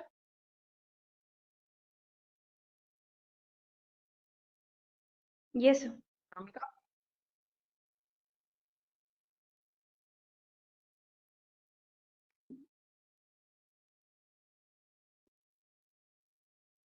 इक्विटी गुड कंसाइन जो होता है, इक्विटी गुड कंसाइन जो होता है वो तब होती है जब आप पढ़ेंगे article 38 of statute of ICJ, तो उसमें इक्विटी गुड कंसाइंस को भी बताया गया हुआ है कि वो भी सोर्स है, लेकिन तब जब पार्टीज एग्री करे, पार्टीज एग्री करें, उसके लिए एक मैक्सिम है एक्स एक्वो इच बोनो, एक्स एक्वो इच बोनो। इसका मतलब ये होता है कि इक्विटी गुड कंसाइंस अगर पार्टीज एग्री करे तो क्या बन जाता है, वो भी सोर्स ऑफ इंटरनेशनल लॉ बन जाता है। बट प्राइमरली आपको वो 5 चीजें याद रखनी है। इंटरनेशनल कन्वेंशन हो गया, इंटरनेशनल कस्टम हो गया, general principles of law recognised by civilised nations हो गया, जुडिशियल डिसीजंस हो गए, and teachings of most highly qualified publicist. Exam में आ जाता है, लिख देता है कि which of the following are the sources of international law, उसमें से या तो तीनों वैलिड नेम रहेंगे, उस पर ऑल ऑफ दीज रहेगा, या तो कुछ एक्स्ट्रा ला देगा, 3 सही है गलत ला देगा, तो आपको चुनना होगा कि which of the following is not a source, तो नॉट वाला चुनना होगा। तो ये 5 नाम आप याद रखिएगा। आइए इसको एक एक करके हम लोग थोड़ी सी डिटेल में देख लेते हैं, बहुत ज्यादा डिटेल में नहीं, क्योंकि लॉन्ग आंसर फिर से आपको नहीं लिखना है इसमें। लेकिन सबसे पहले इंटरनेशनल कन्वेंशन था, सबको समझ में आता है इंटरनेशनल कन्वेंशन क्या होता है। कन्वेंशन यानी ट्रीटीज, जो देश के बीच में एग्रीमेंट बनता है, उसी को इंटरनेशनल कन्वेंशन कहते हैं। वो डिपेंड करता है कंसेंट पे, कि किसने किसने कंसेंट दिया हुआ है। तो कंसेंट जो होता है एक्सप्रेस होता है, जो ट्रीटीज होती है वो एक्सप्रेस कंसेंट की निशानी है या इम्प्लाइड कंसेंट की निशानी है, बताओ। एक्सप्रेस एक्सप्रेस है सर। Okay okay okay. और कस्टम, इम्प्लाइड सर वो इम्प्लाइड है। बहुत बढ़िया कविता, नाम था सभी लोग को। बिल्कुल, कस्टम जो होता है वो इम्प्लाइड कंसेंट की वो एक तरह की मार्क होती है, इन्फर करता है इम्प्लाइड कंसेंट, क्योंकि वो कस्टम सभी लोग फॉलो कर रहे होते हैं, भले ही वो लिखित रूप में एग्रीमेंट नहीं हुई है कि हमको मानना ही मानना है, बट कस्टम जो है अगर वो फॉलो हो रही है तो उसका लीगल ऑब्लिगेशन भी होता है कि वो करना ही करना है, तो इम्प्लाइड कंसेंट शो कर रहा है। लेकिन ट्रीटी जो है वो एक्सप्रेस कंसेंट शो कर रहा होता है, एक्सप्रेस, क्योंकि ट्रीटी में इंटर किया गया है, ट्रीटीज के सारे क्लॉजेस को पढ़कर के, आर्टिकल्स को पढ़कर किसी ने साइन किया हुआ है, तो एक्सप्रेस कंसेंट दिखा रहा है कि हाँ एक्सप्रेसली इस ट्रीटी को कोई साइन किया हुआ है, एक्सप्रेसली इस एग्रीमेंट का कोई सिग्नेटरी है, इस कन्वेंशन का कोई सिग्नेटरी है। ओके, अच्छा, इनमें से कौन कौन सा प्राइमरी सोर्स है, जो मैंने 5 लिखवाया हुआ है, उनमें से कौन कौन सी प्राइमरी सोर्स होगी और कौन कौन सी सब्सिडियरी होगी, कोई बताएगा। ट्रीटीज पहला जो है कन्वेंशन, वो कौन सी सोर्स है, प्राइमरी है कि नहीं है। सर प्राइमरी होगा। हाँ, तो सभी लोग लिख लीजिए, जहां भी कन्वेंशन लिखा हुआ है उसको लिख लीजिए प्राइमरी सोर्स, इस पे भी क्वेश्चन पूछी जाती है ट्रीटीज। दूसरा जो इंटरनेशनल कस्टम था वो प्राइमरी है कि सेकेंडरी है या सब्सिडियरी है, वो भी प्राइमरी है, सभी लोग लिख लीजिए कि कस्टम जो है वो भी प्राइमरी है। General principles of law recognised by civilised nation, वो प्राइमरी है या सब्सिडियरी है, प्राइमरी भी प्राइमरी है, सभी लोग लिख लीजिए वो भी प्राइमरी है। अब जो है जुडिशियल डिसीजन था उसके बाद, तो जुडिशियल डिसीजन प्राइमरी है सब्सिडियरी है, सब्सिडियरी। ओके ओके, सब्सिडियरी उसके सामने लिख लीजिए। Judicial decision is not primary source of international law, it is subsidiary sources of international law. उसके बाद जो था teachings of most highly qualified publicist, वो प्राइमरी है कि सब्सिडियरी है, प्राइमरी है कि सब्सिडियरी, सेकेंडरी। ठीक है, वो सब्सिडियरी है या सेकेंडरी है, वो प्राइमरी सोर्स नहीं है। तो पहला, दूसरा, तीसरा जो था वो प्राइमरी सोर्स था, चौथा, पांचवा जो है वो सब्सिडियरी सोर्स है। इक्विटी गुड कंसाइंस को मैं अलग से बता दिया था, इसलिए 5 में मैं इसको नहीं गिन रहा हूँ, इक्विटी गुड कंसाइंस को नहीं गिन रहा हूँ। ओके, तो जो इंटरनेशनल कन्वेंशन है, इंटरनेशनल कस्टम है, and general principles of law recognised by civilised nation, these are the primary sources of international law. और जुडिशियल डिसीजंस है एंड जुरिस्ट के वर्क्स है, मतलब teachings of most highly qualified publicist, ये जो है सब्सिडियरी सोर्सेज है, सब्सिडियरी सोर्सेज है। ठीक है, तो ये भी इंपॉर्टेंट है, इसलिए बता दिया मैंने। अब हम लोग डिस्कस कर रहे थे कन्वेंशन। ठीक है, तो कन्वेंशन आप सभी लोग जानते हैं कि वो एक तरह का एक्सप्रेस कंसेंट दिखाती है, पार्टी कन्वेंशन में जब इंटर की जाती है एक्सप्रेस कंसेंट शो करता है। कन्वेंशन जो होती है या ट्रीटी जो होती है वो जनरल भी होती है या पार्टिकुलर होती है, जनरल या पार्टिकुलर होती है। क्या मतलब हो गया, जनरल ट्रीटी का, हाँ सबके लिए, सबके लिए मतलब जरूरी नहीं है कि सबके लिए ही, बट मोस्ट के लिए। ठीक है, जनरल जो ट्रीटी होती है या कन्वेंशन होती है उसका ये मतलब होता है कि ऑलमोस्ट वेरियस कंट्रीज एक साथ आकर के कोई ट्रीटी में एंटर करना है, कोई ग्लोबल इशू के लिए। अब जैसे क्लाइमेट चेंज पे कोई इशू, क्लाइमेट चेंज पे कोई एग्रीमेंट बना, क्लाइमेट चेंज पे। तो बहुत सारे 100 कंट्री, 150 कंट्री, 200 कंट्री, 180 कंट्री मिल करके बना रहे हैं, कोई एग्रीमेंट में एंटर किए, ट्रीटी में एंटर किए। तो वो कैसा हो गया, जनरल हो गया, जनरल हो गया, क्योंकि बहुत सारे कंट्री ने मिलकर किया। और पार्टिकुलर जो होता है वो कुछ कंट्रीज के बीच के डिस्प्यूट्स को सॉल्व करने के लिए, इश्यूज के लिए बनती है। मान लीजिए कोई वाटर डिस्प्यूट है 3 देशों के बीच में, 3 देशों के बीच में कोई वाटर डिस्प्यूट चल रहा है, उसको रिजॉल्व करने के लिए एक ट्रीटी बनाई गई तीनों देशों के बीच में। तो ये कौन सा हुआ, जनरल हुआ या पार्टिकुलर हुआ, कौन सा हुआ? पार्टिकुलर। पार्टिकुलर हुआ। पार्टिकुलर में भी एक से ज्यादा ही है, लेकिन कुछ ही है, कुछ रीजनल इशू के लिए। पार्टिकुलर मतलब कुछ रीजनल इशू के लिए कोई ट्रीटी बनी तो पार्टिकुलर हो गया। हो सकता है 2 नहीं, 4 ही हो, 5 ही हो, लेकिन 5 ही। लेकिन कोई ग्लोबल इशू के लिए कई सारे कंट्रीज मिलकर जब ट्रीटी बनाते हैं तो वो जनरल होता है। जनरल का मतलब जरूरी नहीं कि दुनिया के सारे देश साथ में ही आ गए, हो सकता है 100 ही देश साथ में है, लेकिन फिर भी वो जनरल हुआ, क्योंकि बहुत सारे कंट्रीज मिलकर के ग्लोबल इशू को एड्रेस करने के लिए किसी ट्रीटी में एंटर किया हुआ है। एक और चीज आप लोग याद कर सकते हैं, जो वियना कन्वेंशन है, वियना कन्वेंशन, उसका आर्टिकल 2 जो है वो ट्रीटी को डिफाइन करता है, ट्रीटी को डिफाइन करता है। तो वियना कन्वेंशन का आर्टिकल 2, वियना कन्वेंशन, किसी को पता है वियना कन्वेंशन कब का है? 1969 का है, ठीक है, 1969 वियना कन्वेंशन का आर्टिकल 2 जो है वो ट्रीटी को डिफाइन करता है, ट्रीटी को। और ट्रीटी का डिफिनेशन आपको याद करने की बिल्कुल जरूरत नहीं है। ट्रीटी का मतलब ये होता है कि अगर फॉर्मली रिटन रूप से कोई किसी के बीच में कोई एग्रीमेंट बने जो कि सबको मानना है, सबको गवर्न करने वाला है, तो वही ट्रीटी होती है। एक फॉर्मल एग्रीमेंट जो सबके बीच में बनी है, कंट्रीज के बीच में, जो सबको गवर्न करने वाला है, वो ट्रीटी होती है। आपको बस इतना याद रखना है कि आर्टिकल 2 वो Vienna convention 1969 defines treaty, treaty को डिफाइन करता है। याद आएगा ना? Yes sir. तो इंटरनेशनल कस्टम से रिलेटेड मैंने इंटरनेशनल कन्वेंशन रिलेटेड मैंने 2 ही 3 चीज बताई जो आपको याद रखनी है। एक तो उसका मतलब आप समझ ही गए, एक कैसा सोर्स है, प्राइमरी सोर्स है। प्राइमरी सोर्स है किसका? इंटरनेशनल लॉ का। कहाँ पे मेंशन है ये प्राइमरी सोर्स है?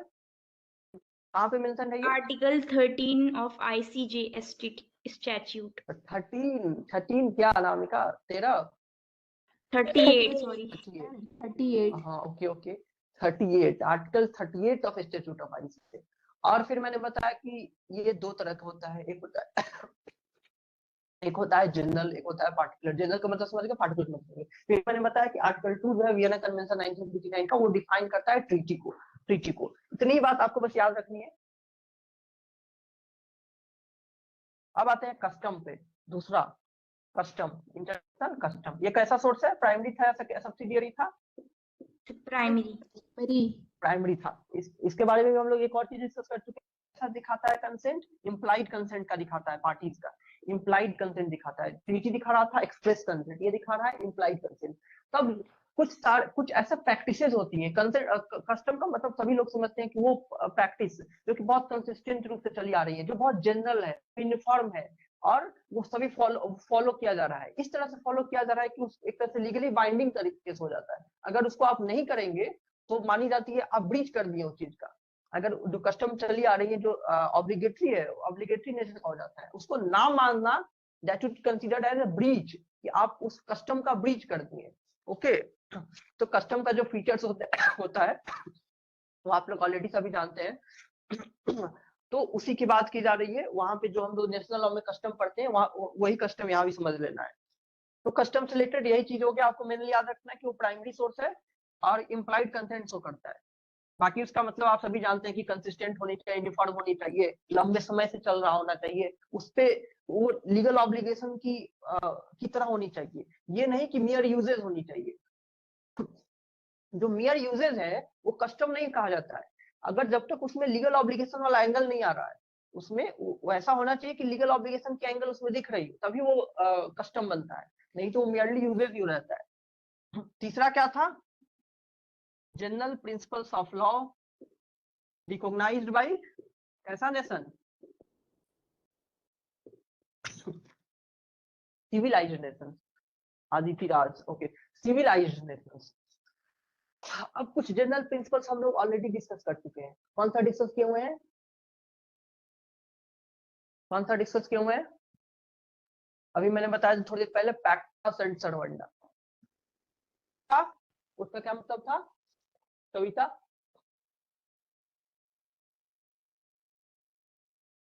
सर इंटरनेशनल ट्रीटीज को मानने का जनरल रूल है। बिल्कुल बिल्कुल, जो ट्रीटीज होती हैं उसको मानने की रूल है, जो एग्रीमेंट्स होती हैं वो मानने की रूल है। तो पहला वही हो गया पैक्टा सुट सर्वेंटा, मतलब कि एग्रीमेंट जो है उसको माननी है, उसको अबाइड बाय करना है, उसको तोड़ नहीं देना है। तो एक Vienna convention on the law of treaties है, एक कन्वेंशन है Vienna convention on the law of treaties, Vienna convention on the law of treaties कब का है ये? 1969। कन्वेंशन 1969 का है, बहुत बढ़िया।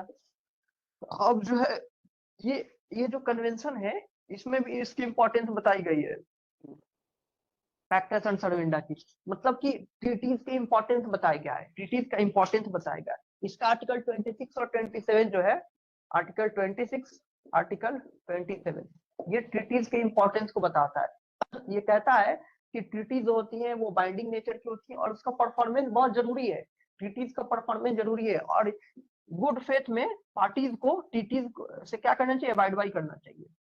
गुड फेथ में party should abide by, party should be obligated by the treaties in good faith. Okay, और ये और 27 में क्या कहा गया कि ये बहाना आप नहीं बना सकते हैं कि आपके नेशनल लॉ की वजह से ट्रीटी नहीं मान रहे हैं। मतलब जैसा कि मैंने स्टार्टिंग में बताया कि आपको कंफ्लिक्ट नहीं करा देनी है, नेशनल लॉ से और इंटरनेशनल लॉ का कंफ्लिक्ट नहीं कराना है। ये बहाना ना बनाए आप कि आपका जो नेशनल लॉज है, नेशनल इश्यूज है, नेशनल पॉलिसीज है, for that reason you are not abiding by the international treaties, ऐसा नहीं करना है आपको। इंटरनेशनल ट्रीटी का फेल्योर का कारण आप नेशनल इश्यूज नहीं बता सकते, नेशनल लॉज नहीं बताना है, ठीक है। ये आर्टिकल 27 बताया गया। 26 में क्या बताया गया कि आपको माननी है इंटरनेशनल ट्रीटी को, आपको इज्जत देनी है और गुड फेथ में आप उसको अबाइड बाय करें। इतनी बातें आपको याद रखनी है। क्या क्या याद रखनी है अनामिका? पैक्टा सट सर्वेंटा से रिलेटेड बाकी चीजें मैंने बता दी है पहले ही। मैंने अभी वियना कन्वेंशन का 2 आर्टिकल बता दिया, आर्टिकल 26 आर्टिकल 27 याद रहेगा ना? Vienna convention on the law of treaties yes 1969। Okay okay. फिर मैंने जो जस्ट कोजेंस का प्रिंसिपल बताया था, जस्ट कोजेंस का प्रिंसिपल, वो भी एक जनरल प्रिंसिपल्स ऑफ लॉ है, जनरल प्रिंसिपल्स ऑफ लॉ है रिकॉग्नाइज्ड बाय सिविलाइज्ड नेशंस। इसमें जस्ट कोजेंस का भी प्रिंसिपल्स हो गया। जस्ट कोजेंस का प्रिंसिपल मैंने बताया था कि वो प्रिंसिपल्स जो सभी पे बाइंडिंग होती है इररिस्पेक्टिव ऑफ एनीथिंग, कुछ और किसी चीज से फर्क ही नहीं पड़ता है। और चाहे वो पार्टीज है कि नहीं पार्ट है, वो कंट्री का क्या स्टेटस है, किसी चीज से कोई फर्क नहीं पड़ता है, वो प्रिंसिपल सबको अबाइड बाय करनी है, सबको अबाइड बाय करती है। इसी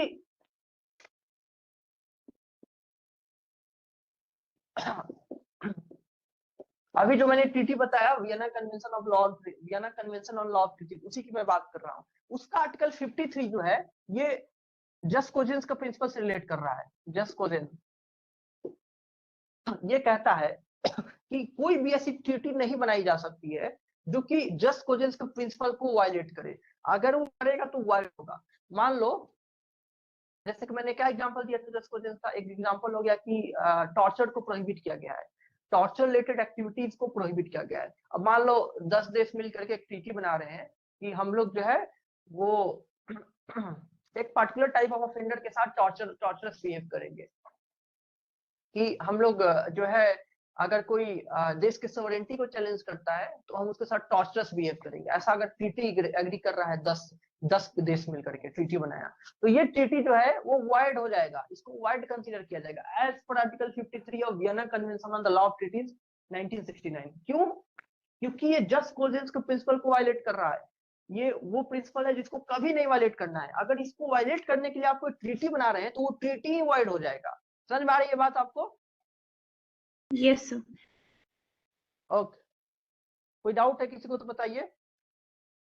सबको पहले जस्ट कोजेंस का प्रिंसिपल तो समझ में आ गया था ना? किसी को कोई डाउट है कि क्या है जस्ट कोजेंस का प्रिंसिपल? यशस्विनी, शालिनी,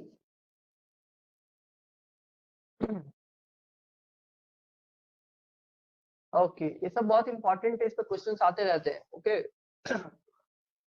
तो आप समझ गए। आर्टिकल 53 मैंने बताया, Vienna convention on law of treaties का ईयर मैंने बता चुका 1969। ये कहता है कि कोई भी ट्रीटी जो कि जस्ट कोजेंस के प्रिंसिपल को वायलेट करेगी वो ट्रीटी क्या हो जाएगी? क्या हो जाएगी? क्या हो जाएगी? वाइड हो जाएगी। बहुत बढ़िया। आर्टिकल 64 इसी का कहता है कि मान लीजिए कि कोई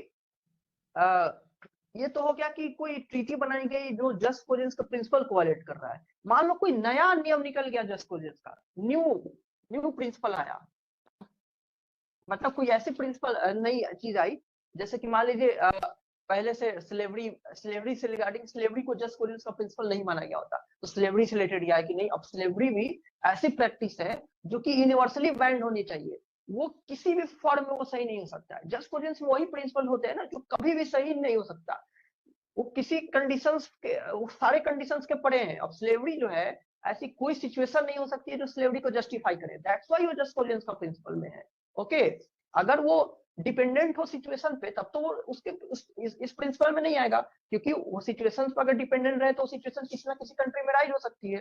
तो स्लेवरी चाहे कोई भी सिचुएशन हो, स्लेवरी इज प्रोहिबिटेड, उसको जस्टिफाई करना इम्पॉसिबल है। टॉर्चर को जस्टिफाई नहीं किया जा सकता है। कन्वेंशन अगेंस्ट टॉर्चर जो आप पढ़ेंगे तो उसमें लिखा हुआ है कि जो एंटी टॉर्चर एक्टिविटीज है वो कंप्लीटली प्रोहिबिशन है, एब्सोल्यूट प्रोहिबिशन है, and there exist no exception. ऐसी कोई एक्सेप्शन नहीं क्लेम की जा सकती है किसी कंट्री के द्वारा जो कि टॉर्चर को जस्टिफाई करे।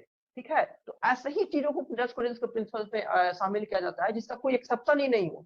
अगर इसके एक्सेप्शन निकलने लगे तब वो जस्ट कोजेंस का प्रिंसिपल ही कहाँ रहा, तब तो वो एक्सेप्शन एग्जिस्ट कर सकता है ना किसी देश में, और वो देश क्लेम करेगा कि मेरे यहाँ एक्सेप्शन है इसलिए मैं नहीं फॉलो कर रहा हूँ। समझ में आ रहा नहीं वाली बात सबको? प्रीति? यस।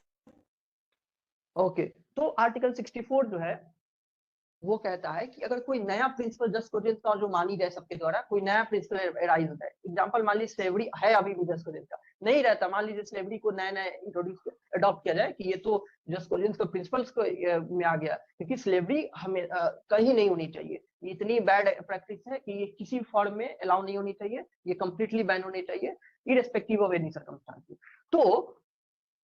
तो अगर कोई पहले से ट्रीटी चली आ रही है, कोई पहले से अगर ट्रीटी चली आ रही है इस नए जस्ट कोजेंस के प्रिंसिपल का जो वायलेट कर रहा है, पहले से ही मान लीजिए कोई ट्रीटी है जो स्लेवरी को अलाउ कर रहा है, ठीक है, पहले से कोई ट्रीटी है 1980 का मान लीजिए कोई ट्रीटी है जो स्लेवरी को अलाउ कर रहा है, और 2025 में क्या किया जाए, स्लेवरी को जस्ट कोजेंस के प्रिंसिपल के थ्रू माना गया कि स्लेवरी जो है प्रोहिबिट होनी चाहिए कंप्लीटली, तब ये 1980 की ट्रीटी भी अपने आप वाइड हो जाएगी, वो पहले वाली ट्रीटीज भी वाइड हो जाएंगी, भले ही जस्ट कोजेंस का प्रिंसिपल बाद में अडॉप्ट किया गया, कोई नई चीज को जस्ट कोजेंस का प्रिंसिपल में लाया गया। ओके, समझ में आ रहा है? तो रेट्रोस्पेक्टिवली कोई पुरानी ट्रीटी जो है उसको वाइड डिक्लेयर कर दिया जाएगा अगर वो किसी नए जस्ट कोजेंस का जो प्रिंसिपल है, कोई नॉर्म अडॉप्ट किया गया है as a just cogens principal, उसको अगर कोई वायलेट करने वाला कोई पुरानी ट्रीटी है तो उसको भी वाइड डिक्लेयर कर दिया जाएगा। ठीक है सुचेता? तो आर्टिकल 53 और 64 दो मैंने आर्टिकल बताया relating to jus cogens principle. 53 64 Sucheta?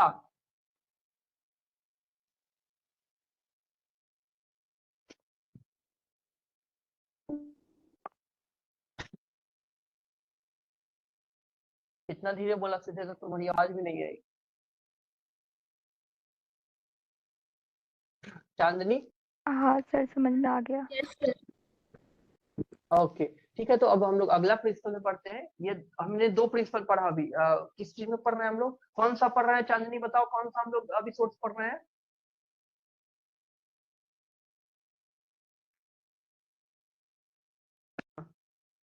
चांदनी हम लोग कौन सा सोर्स पढ़ रहे हैं इंटरनेशनल लॉ का अभी?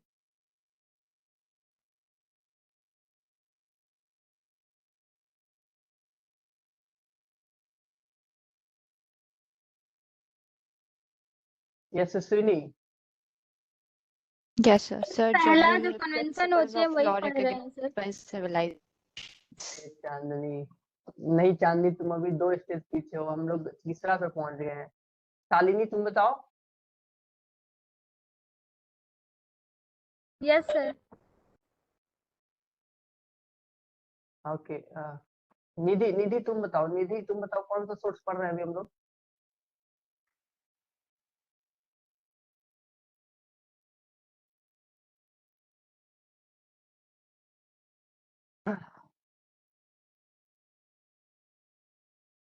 कोई बात नहीं, निधि नहीं बोलेगी। देखिए हम लोग थर्ड सोर्स पढ़ रहे हैं, general principles of law recognised by civilisations, और उसमें भी हम लोग ने दो प्रिंसिपल को फिर से डिस्कस कर लिया, जिसका इंट्रोडक्शन मैंने स्टार्टिंग में बताया था, पैक्टा सन सर्वेंटा एंड जस्ट कोजेंस का प्रिंसिपल। ये दो प्रिंसिपल्स हैं, ये वो जनरल प्रिंसिपल्स हैं जो सबके द्वारा रिकॉग्नाइज की जाती है। अब आते हैं तीसरा जनरल प्रिंसिपल जो सबको पता होगा, principle of natural justice. Principle of natural justice क्या का प्रिंसिपल होता है नेचुरल जस्टिस का? और रियल टर्म पार्टर्म और नेमोजेरक्स का उस हुआ।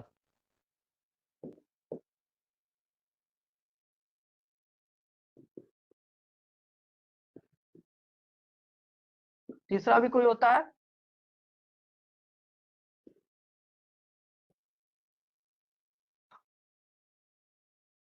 नेचुरल जस्टिस के तीन प्रिंसिपल्स होते हैं, नेमो जुडेक्स इन कॉजस हुआ, जिसको रूल अगेंस्ट बायस कहते हैं। सबको पता है, ये सब एडमिनिस्ट्रेटिव लॉ सबने पढ़ा हुआ है। कोई है जो इसने एडमिनिस्ट्रेटिव लॉ नहीं पढ़ा हुआ है? बीएलएलबी में, एलएलबी में तो सभी ने पढ़ा होगा, ये तो एलएलबी में भी सभी लोगों ने पढ़ा होगा। ये कंपलसरी सब्जेक्ट है एडमिनिस्ट्रेटिव लॉ, ठीक है, एडमिनिस्ट्रेटिव लॉ। तो नेमो जुडेक्स इन कॉजस हुआ is the very first principle of the principle of natural justice. सबको पता है, ये कहता है रूल अगेंस्ट बायस, मतलब नो वन शुड बी जज इन हिज ओन कॉज। कोई अपने ही केस में जज नहीं बन सकता है, ये बायस के अगेंस्ट हो जाएगा, ये बायस हो जाएगा, मतलब बायसनेस हो जाएगी। कोई अपने ही केस में जज बन रहा है तो चाहे वो बायसनेस का कोई भी ग्राउंड हो, ठीक है। अब वो सब हम लोग नहीं डिस्कस कर रहे हैं कि पर्सनल बायस, पेक्यूनरी बायस, वो सब तो डिटेल में हो गया। आपको बस नेचुरल जस्टिस का प्रिंसिपल जो है वो एक general principle of law recognised by civilisation में आता है, याद रखना है। और नेचुरल जस्टिस का प्रिंसिपल में ये तीनों आते हैं, ये याद रखना है। तो सबको पता है नेमो जुडेक्स का। फिर ऑडियल ट्रम पार्टम, सबको राइट है कि उसकी बातें सुनी जाए, किसी को भी बिना सुने हुए उसके खिलाफ जजमेंट नहीं दी जा सकती है। फेयर हियरिंग का राइट सबको है, ठीक है, सबको राइट है कि उसके लिए उसके केस के रिगार्डिंग फेयर हियरिंग हो, ठीक है, बिना उसको सुने हुए उसके खिलाफ जजमेंट ना पास किया जाए। ऑडियल ट्रम पार्टम हो गया। फिर रीजन डिसीजन होता है, किसी को पता है कि ये भी एक नेचुरल जस्टिस का प्रिंसिपल है, रीजन डिसीजन?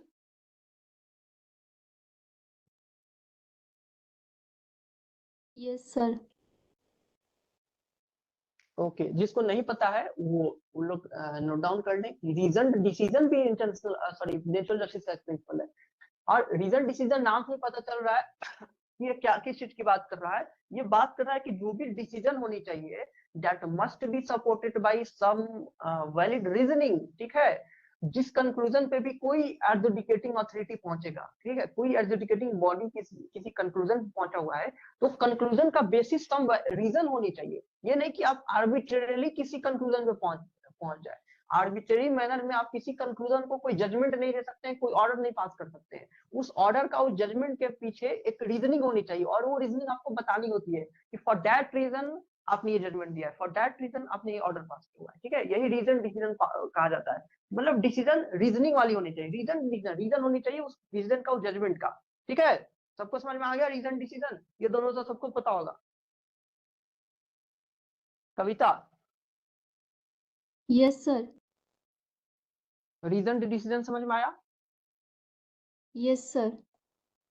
ओके, अब उससे ज्यादा रीजन डिसीजन हम लोग एडमिनिस्ट्रेटिव लॉ जब पढ़ेंगे तब डिस्कस करेंगे। नेचुरल जस्टिस का प्रिंसिपल हो गया, ये क्या है? जनरल प्रिंसिपल ऑफ लॉ हो गया। अब एक और टर्म जो सभी जानते हैं, रेस जुडिकाटा। क्या कहता है रेस जुडिकाटा? बहुत ही शॉर्ट में बताइए, क्योंकि हम लोग अभी सीपीसी नहीं पढ़ रहे हैं। सब्सीक्वेंट सूट पर बार लग जाएगा।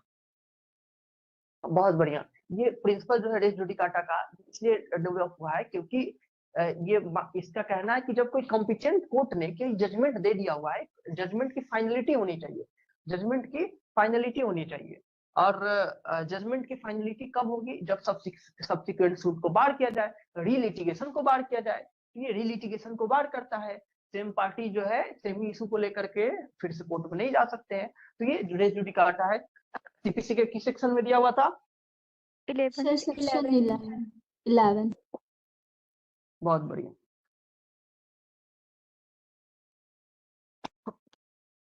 अब राइट ऑफ सेल्फ डिफेंस, ये जो सेल्फ डिफेंस का राइट है ये भी एक जनरल प्रिंसिपल है। ये भी हम लोग जनरल प्रिंसिपल से डिस्कस कर रहे हैं। एग्जाम में पूछेगा कि which of the following are the general principles, which of the following is not a general principles recognised by the civilisation. तो इन सब के अलावा कुछ देगा जो जनरल प्रिंसिपल्स का नहीं है, तो आपको उसको एक्सक्लूड करना होगा। लेकिन ये सभी जनरल प्रिंसिपल्स में आते हैं। रेस जुडिकाटा का प्रिंसिपल्स प्रिंसिपल जो है नेचुरल जस्टिस का जो प्रिंसिपल है, पैक्टा sunt servanda है, जस्ट कोजेंस का नियम है, सेल्फ डिफेंस का जो प्रिंसिपल, ये सारे जनरल प्रिंसिपल्स हैं जो कि रिकॉग्नाइज किए जाते हैं। चलिए, सेल्फ डिफेंस का राइट मतलब कि कोई कंट्री जो है अपने सेल्फ डिफेंस के लिए क्या कर सकता है, फोर्स का यूज कर सकता है, जो थ्रेट है उसको रिपेल कर सकता है, इसी को कहते हैं सेल्फ डिफेंस का प्रिंसिपल। तो आरओपीडी का प्रिंसिपल तो आप सभी ने जो पीसी में वो पढ़ा होगा, पढ़ा है कि नहीं पढ़ा है? Yes sir. Yes sir. Okay okay, बहुत बढ़िया बहुत बढ़िया। यूएन चार्टर है, ठीक है, हम लोग पढ़ेंगे भी यूएन चार्टर के इंपॉर्टेंट आर्टिकल्स। आर्टिकल 2 जो है यूएन चार्टर का, वो कहता है कि आप फोर्स का यूज नहीं कर सकते हैं, फोर्स का यूज नहीं कर सकते हैं, but except in self defence. Self defence में आप कर सकते हैं, फोर्स का यूज नहीं करना है एक्सेप्ट इन सेल्फ डिफेंस। इसका मतलब क्या हो गया, सेल्फ डिफेंस में फोर्स के यूज को अलाउ कर रहा है। एंड इससे भी पॉपुलर आर्टिकल है आर्टिकल 51, वेरी वेरी इंपॉर्टेंट है, याद रखिएगा, इतनी बार पूछा जा चुका है इसको भी। आर्टिकल 51, ठीक है, ये वेरी वेरी इंपॉर्टेंट है। आर्टिकल 51 किस चीज का, इसी यूएन चार्टर की मैं बात कर रहा हूँ, यूएन चार्टर जिससे यूनाइटेड नेशन एस्टैब्लिश हुआ है, यूएन चार्टर जिससे यूनाइटेड नेशन एस्टैब्लिश हुआ है। आर्टिकल 51 जो है यूएन चार्टर का, ये भी यही कहता है कि स्टेट्स के पास, कंट्रीज के पास राइट है सेल्फ डिफेंस करने का। अगर उनके खिलाफ कोई आर्म्ड अटैक हो गया है, आर्म किसी दूसरे कंट्री ने आर्म्ड अटैक कर दिया हुआ है, तो उसको डिफेंस करने के लिए, उस फोर्स को रिपेल करने के लिए कंट्रीज के पास राइट है, वो सेल्फ डिफेंस कर सकते हैं। यही बात बताया गया आर्टिकल 51 ऑफ यूएन चार्टर में, ठीक है। आर्टिकल 51 याद रहेगा ना सुचेता? जी सर। ओके, और दूसरा कौन सा आर्टिकल बताया था मैंने सुचेता, बताओ?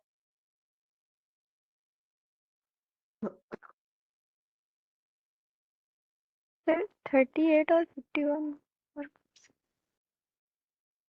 अरे किस चीज के आर्टिकल बताने लगी सुचेता तुम? कोई और बताया, मैंने अभी और कौन सा? आर्टिकल 2 सब क्लॉज 4 और किसका आर्टिकल किसका 51 यूएन चार्टर। यूएन चार्टर का आर्टिकल 51। बहुत बढ़िया प्रीति, बहुत बढ़िया, बिल्कुल ये आर्टिकल मैंने यूएन चार्टर की बताई है। अब आ जाते हैं हम लोग, यूनाइटेड नेशन स्टार्ट करना है, लेकिन उससे पहले हम लोग लीग ऑफ नेशन देख लेते हैं। लीग ऑफ नेशन से भी क्वेश्चन आ जाता है, लीग ऑफ नेशन अभी बहुत टॉपिक है इंटरनेशनल लॉ का, ठीक है, international law, league of nation, ठीक है। अब जो है बताइए, लीग ऑफ नेशन जो है, जानते हैं, नाम सुना है कि नहीं आपने? Yes sir. League of Nations का किस चीज से एस्टेब्लिश हुआ था, किस ट्रीटी से एस्टेब्लिश हुआ था?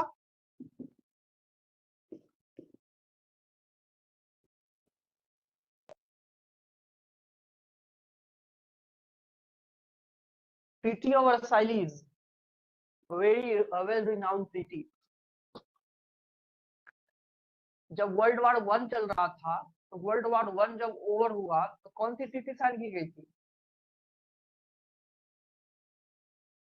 वर्ल्ड वॉर किस ट्रीटी से एंड हुई थी, किस ट्रीटी के साइन होने से? यही से ट्रीटी ऑफ वर्साई, एक और कोई हुआ था एक पर, ये ज्यादा फेमस है, इसी से लीग ऑफ नेशन बना था। बिल्कुल, ट्रीटी ऑफ वर्साइलीज जो है 1990 में। फर्स्ट वर्ल्ड वॉर कब से कब तक चली थी? 1918 तक चला था, 14 से 18। और सेकेंड वर्ल्ड वॉर 1939 1945। हाँ 39। बहुत बढ़िया, ये बहुत कॉमन चीज है, आप सबको याद रहनी चाहिए, तब पूछी नहीं जाती एग्जाम में, लेकिन पूछी जाती भी है ना, कब कब कब वर्ल्ड वॉर कब कब पहला कब खत्म हुआ था, दूसरा कब खत्म हुआ था, या कब स्टार्ट हुआ था। 14 से 18 तक चला था पहली वर्ल्ड वॉर, और 39 to 45 तक चला था दूसरी वर्ल्ड वॉर। 19 की बात हो रही है, 1914 से 1918, 1939 से 1945 तक। तो पहला वर्ल्ड वॉर जब ओवर हुआ, ट्रीटी ऑफ वर्साइलीज साइन हुई थी। ट्रीटी ऑफ वर्साइलीज कब साइन हुई थी? 1919 में साइन हुई थी, 1919 में ट्रीटी ऑफ वर्साइलीज साइन हुई थी, और इसी से लीग ऑफ नेशन का एस्टैब्लिश हुआ था। लीग ऑफ नेशंस का, लीग ऑफ नेशंस का एस्टैब्लिशमेंट हुआ था। कब एक्चुअली इसका एस्टैब्लिशमेंट हुआ था, किसको डेट याद है?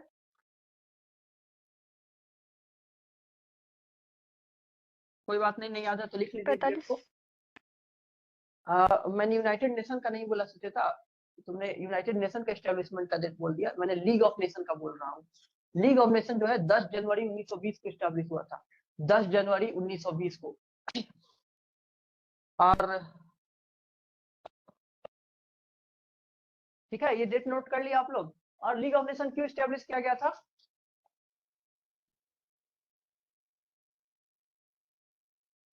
लीग ऑफ सर नेशन इसलिए स्टैब्लिश, टू स्टैब्लिश पीस।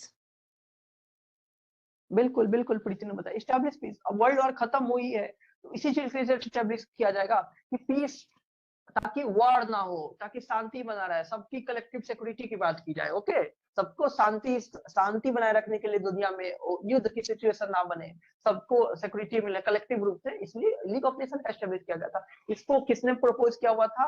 इसको प्रपोज किया हुआ था यूएस के president Woodrow Wilson. Woodrow Wilson बहुत पॉपुलर प्रेसिडेंट थे, नाम याद है?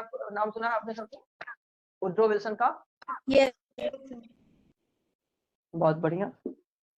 वुडरो विल्सन ने इसको प्रपोज किया था 1918 में। 1918 में, ये डेट याद ना रखें आप, इतना इंपॉर्टेंट नहीं है, लेकिन ये दोनों ही डेट याद रखना है। ट्रीटी ऑफ वर्साइलेस 1919 का है, 1919 का है, और 10 जनवरी 1920 को, 10 ऑफ जनवरी 1920 को लीग ऑफ नेशन स्टैब्लिश हुआ था। किस चीज के लिए स्टैब्लिश हुआ था आप जान गए? ये इसका हेडक्वार्टर कहाँ है, किसको पता है? कहाँ था मतलब? न्यूयॉर्क। अच्छा, ये कब खत्म हो गया था? इसको कब डिसॉल्व किया गया? सर 20 अप्रैल 1946 को डिसॉल्व कर दिया गया था। बहुत बढ़िया, बहुत बढ़िया। और क्योंकि कौन सा बन गया, नया बन गया, यूनाइटेड नेशन के एस्टैब्लिशमेंट हो गए, यूनाइटेड नेशन की एस्टैब्लिश हो गई थी। सेकेंड वर्ल्ड वॉर को ये रोक नहीं पाया था। 1919 में ही और 1920 में ही जब एस्टैब्लिश हो गया तो इसके बाद भी तो वर्ल्ड वॉर होगी। 1939 में स्टार्ट हो गई सेकेंड वर्ल्ड वॉर, तो सेकेंड वर्ल्ड वॉर रोक नहीं पाया। इतना इसका जो मैकेनिज्म था वो उतना बढ़िया नहीं माना गया, कई सारे कंट्री इसको इग्नोर करने लगे थे, और इसने वर्ल्ड वॉर 2 को प्रिवेंट करने में ये क्या रहा था, असफल रहा था। कुछ मेजर पावर्स थे दुनिया के, इन्होंने इस चीज को कभी ज्वाइन भी नहीं किया, लीग ऑफ नेशन को ज्वाइन भी नहीं किया। ये सब कारण थे कि ये फेल हो गया, लीग ऑफ नेशन जो है वो फेल हो गया और इसको डिसॉल्व कर दिया गया था। और फिर किसको एस्टैब्लिश किया गया? किसको एस्टैब्लिश किया गया? United nation. यूनाइटेड नेशन को एस्टैब्लिश किया गया, यूनाइटेड नेशन को एस्टैब्लिश किया गया, जो कि अभी भी है कि डिसॉल्व हो चुका है? अभी तो बहुत समय रहेगा। बिल्कुल, यूनाइटेड नेशन जो है वो बहुत, जब तक थर्ड वर्ल्ड वार नहीं हो। फिर थर्ड वर्ल्ड वार तो मीडिया वाले हमेशा ही कराते रहते हैं, मतलब इंडियन मीडिया वाले तो हमेशा ही कराते रहते हैं। ओके, हाँ, तो यूनाइटेड नेशन जो है वो बिल्कुल बहुत ही उसका एक्सपेंडेड है, कई सारे उसको ये मिले हुए हैं, बट हाउ एवर उतना एफिशिएंट है नहीं है। इस पे भी ये भी डिबेटेबल है कि यूनाइटेड नेशन कितना एफिशिएंट है कि नहीं है। तो हम आते हैं यूनाइटेड नेशन पे। United nation very very important topic है, इससे बहुत सारे क्वेश्चंस पूछे जाते हैं। एमसीक्यू क्वेश्चंस की बौछारें हो जाती है यूनाइटेड नेशन से। तो यूनाइटेड नेशन से रिलेटेड चलिए इंपॉर्टेंट फैक्ट आप लोग बताते रहिए। चलिए, यूनाइटेड नेशन जो है कब स्टैब्लिश हुई थी? 24 अक्टूबर 1945। 24 अक्टूबर 1945, बहुत बढ़िया, ठीक है। 46 नहीं, 45 में, ठीक है। और यूनाइटेड नेशन को ये बताइए पहली बार किसने प्रपोज किया था? सर रूजवेल्ट किए थे, अमेरिकन राष्ट्रपति थे। बहुत बढ़िया। और उस समय यूके के कौन प्राइम मिनिस्टर थे, बताओ अनुकुल? Winston Churchill. बहुत बढ़िया, बहुत बढ़िया। ये जो रूजवेल्ट है यूएस प्रेसिडेंट थे, ये यूएस प्रेसिडेंट थे, और चर्चिल जो है वो यूके का प्राइम मिनिस्टर थे, पीएम थे। इन लोगों ने क्या किया था, पहली बार प्रपोज किया कि एक मतलब यूनाइटेड नेशन होनी चाहिए, एक स्ट्रॉन्ग ऑर्गेनाइजेशन होनी चाहिए जो इस चीज को मतलब प्रिवेंट करे, जो शांति बनाए दुनिया में। और किस चार्टर से प्रपोज किया था अनुकुल? यूएन अच्छा, चार्टर। ईमेल बताओ कब प्रपोज? नहीं, अटलांटिक चार्टर। अटलांटिक चार्टर 1941 में, ठीक है। 1941 में, 4 साल पहले 1941 में अटलांटिक चार्टर से रूजवेल्ट ने और चर्चिल ने, विंस्टन चर्चिल जिसका नाम है, या फ्रैंकलिन डी रूजवेल्ट इनका पूरा नाम है, फ्रैंकलिन डी रूजवेल्ट, इनका विंस्टन चर्चिल, यूके का प्राइम मिनिस्टर, यूएस का प्रेसिडेंट थे। इन लोगों ने अटलांटिक चार्टर में 1941 में ही प्रपोज किया, किस चीज के लिए? यूनाइटेड नेशन के लिए। ठीक है, पहली बार इन्होंने आइडिया दिया, किस चीज के लिए? यूनाइटेड नेशन के लिए। याद रखिएगा, ये भी इंपॉर्टेंट है, किसने किसने किया, कब किया? अटलांटिक चार्टर से किया। ठीक है, और सैन फ्रांसिस्को कॉन्फ्रेंस का नाम सुना है आपने? सैन फ्रांसिस्को कॉन्फ्रेंस 1945 में हुई थी, अप्रैल से जून तक के लिए हुई थी, जिसमें पहली बार 50 देशों ने मिलकर के यूएन चार्टर को साइन किया था, 50 देश ने मिलकर के। लेकिन एक कंट्री था जो बाद में साइन किया था, क्या नाम था उस कंट्री का? पोलैंड। वाह, बहुत बढ़िया, बहुत बढ़िया। पोलैंड जो था वो बाद में साइन किया, और Poland become the 51st founding member. Poland जो था 51वां फाउंडिंग मेंबर बना, क्योंकि 50 से पहले ही साइन कर लिया। सैन फ्रांसिस्को कॉन्फ्रेंस 1945 में हुआ था। 1945 में सैन फ्रांसिस्को कॉन्फ्रेंस को मैं बोल रहा हूँ, आप लोग लिखते जाइए, सारे ही एमसीक्यू के लिए इंपॉर्टेंट है। ठीक है, ये कहानी मैं नहीं सुना रहा हूँ, सारे ही एमसीक्यू के लिए इंपॉर्टेंट ही बता रहा हूँ। International public international office San Francisco conference 1945 में हुआ था, जिसमें 50 देशों ने साइन किया यूएन चार्टर को साइन किया। ठीक है, क्योंकि यूएन चार्टर ऑफ साइन हो रही है 1945 में, उसी से एस्टैब्लिश हुआ था। और एक कंट्री जो है पोलैंड, उसने बाद में इसको साइन किया, और पोलैंड भी शामिल हुआ, तो पोलैंड का कैवा मेंबर बन गया, 51st मेंबर बन गया। तो 51st मेंबर, फाउंडिंग मेंबर बन गया यूएन चार्टर का, फाउंडिंग मेंबर बन गया, 51वां फाउंडिंग मेंबर बन गया यूएन चार्टर का। ठीक है अनामिका, नोट कर रही हो ना? Yes sir. मैं लिख रहा हूँ बहुत ही खराब राइटिंग में, और आधा अधूरा नाम लिख रहा हूँ, जिसको अगर स्पेलिंग में दिक्कत हो तो आप लोग पूछ सकते हैं। ठीक है, मैं बस रेफरेंस के लिए लिख रहा हूँ थोड़ा बहुत। आप बताइए कि वो डेट आपने बता दिया ऑलरेडी, कि एग्जैक्ट जो ऑफिशियल फॉर्मेशन का डेट क्या था। ये तो कितनी ही बार पूछी जा चुकी है, ये तो बहुत ही आसान क्वेश्चन हो गया, फिर भी बहुत बार पूछी जा चुकी है। कौन सा डेट है? 24 बताया भी था अक्टूबर। स्कूल ने। हाँ, 24 अक्टूबर 1945, 24 अक्टूबर 1945। जिसको भी नहीं याद हो उसको लिख लेंगे कि 24 अक्टूबर 1945 को एस्टैब्लिश हुआ था। कौन? यूनाइटेड नेशन एस्टैब्लिश हुआ था। और इसका हेडक्वार्टर कहाँ है? कहाँ है हेडक्वार्टर यूएन का?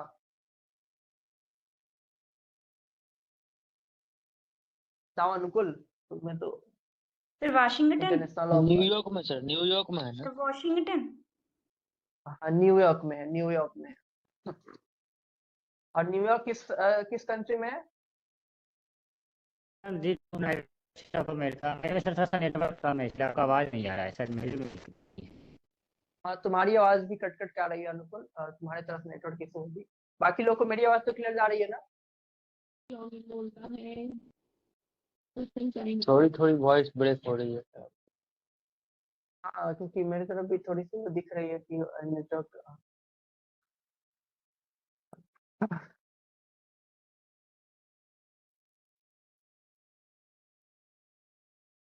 अच्छा, निधि ने पहले लिखा हुआ था पीस सिक्योरिटी, सर मैं चैट में लिखा है। सर कोई बात नहीं निधि, शालिनी, मैंने तुम लोग का चैट नहीं देखा हुआ था, और अभी जैसे मैं देख रहा हूँ, शालिनी बोल रही है मैं लाइब्रेरी में हूँ। ओके, हाँ तो मेरी आवाज अभी जा रही है कि नहीं बताओ? यस सर, वॉइस क्लियर है। अच्छा अच्छा अच्छा, ठीक है। हाँ तो मैं क्या पूछ रहा था, हेडक्वार्टर आपने बता दिया कि न्यूयॉर्क में है। New York United states of America का एक शहर है। और कौन कौन सी लैंग्वेजेस है ऑफिशियल, बता दीजिए यूनाइटेड नेशन की। कोई एक पर्सन बताए, अंग्रेजी और फ्रेंच। अंग्रेजी फ्रेंच। हो गया चांदनी? Yes sir.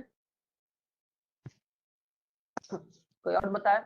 सर चाइनीज है सर, रशियन लैंग्वेज भी ऑफिशियल ही है उसकी, स्पेनिश, हाँ, चाइनीज, रशियन, अरेबिक भी है sir. Sir Spanish, Arabic. Spanish. Chinese, English, French और रशियन और स्पेनिश। हाँ बिल्कुल, सभी लोग नोट कर लीजिए, सभी लोग नोट कर लीजिए। तो बोला गया, इंग्लिश बोला गया, चाइनीज बोला गया, अरेबिक बोला गया हुआ है, रशियन बोला गया, स्पेनिश बोला गया, फ्रेंच बोला गया हुआ है। 6 लैंग्वेज बोली जा रही है। ठीक है, English, Chinese, Arabic, Russian, Spanish, French. Okay, ये ऑफिशियल लैंग्वेजेज है। किस चीज का ऑफिशियल लैंग्वेज है? यूनाइटेड नेशन का।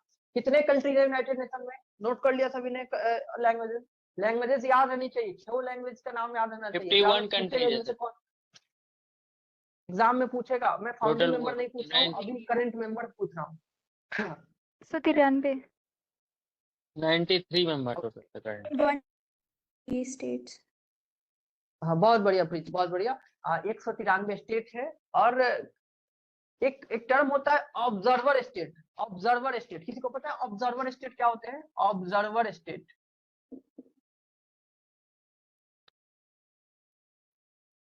देखिए, ऑब्जर्वर स्टेट जो होते हैं वो मेंबर है यूनाइटेड नेशन का, जो कि फुल टाइम मेंबर नहीं है, वो फुल मेंबर नहीं माने जाते।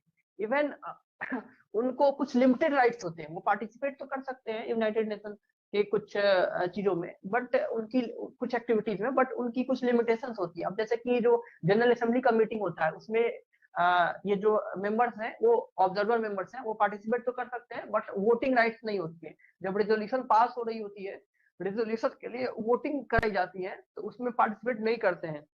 कौन मेंबर? ऑब्जर्वर मेंबर्स होते हैं। ठीक है, टर्म लिख लीजिए आप लोग, ऑब्जर्वर मेंबर्स। तो अभी 2 ऑब्जर्वर मेंबर हैं यूनाइटेड नेशन के। कौन कौन है? पैलेस्टाइन है और वेटिकन सिटी है। देख लीजिए, Palestine and Vatican city are the 2 observer members of United states.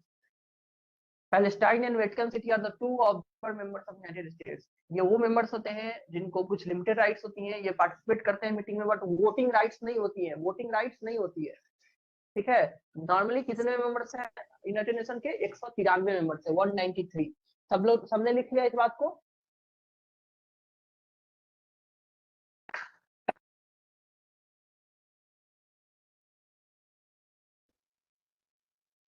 Sudhanshu तुमने लिख लिया? सुधांशु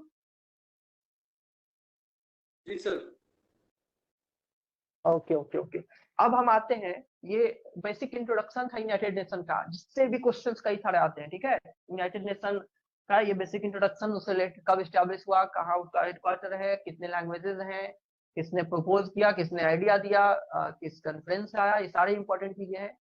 अब जो आप बताइए कि यूएन का जो पर्पस है, यूएन चार्टर से स्टैब्लिश हुआ है, ये तो आप क्लियर है, यूएन चार्टर से स्टैब्लिश हुआ है। तो कुछ यूएन चार्टर ने खुद ही बताया हुआ है कि यूनाइटेड नेशन को स्टैब्लिश करने का क्या मेन पर्पस है। ठीक है, what are the purposes for the establishment of United Nation? The purposes has been prescribed by the UN charter. कौन सा आर्टिकल है जो बताता है? आर्टिकल 1 यूएन चार्टर, बहुत इंपॉर्टेंट है। ठीक है, बहुत इंपॉर्टेंट है आर्टिकल 1 ऑफ यूएन चार्टर। इससे भी बहुत बार क्वेश्चन पूछा गया है, इनमें से कौन सा पर्पस नहीं है, चाहे इनमें से कौन कौन सा पर्पस है, तो ऑल ऑफ दीज रहेगा, या कौन नहीं है तो एक कोई स्कूल रहेगा। अरेंज करने को आ जाएगा कि इनमें से ये जो पर्पजेज है उसको अरेंज कीजिए उस मैनर में, उस क्रोनोलॉजिकल मैनर में जो कि दिया हुआ है आर्टिकल 1 में। तो कुछ भी आ सकता है आर्टिकल 1 से क्वेश्चन। तो आर्टिकल 1 ऑफ यूएन चार्टर के अकॉर्डिंग कुछ खास पर्पजेज हैं जो कि यूनाइटेड नेशन के एस्टैब्लिशमेंट का होता है। पहला क्या पर्पज है? अंतर्राष्ट्रीय शांति और सुरक्षा बनाए रखना। बहुत बढ़िया सोचेता, बहुत बढ़िया। Maintain international peace and security. जो सुचेता ने बोला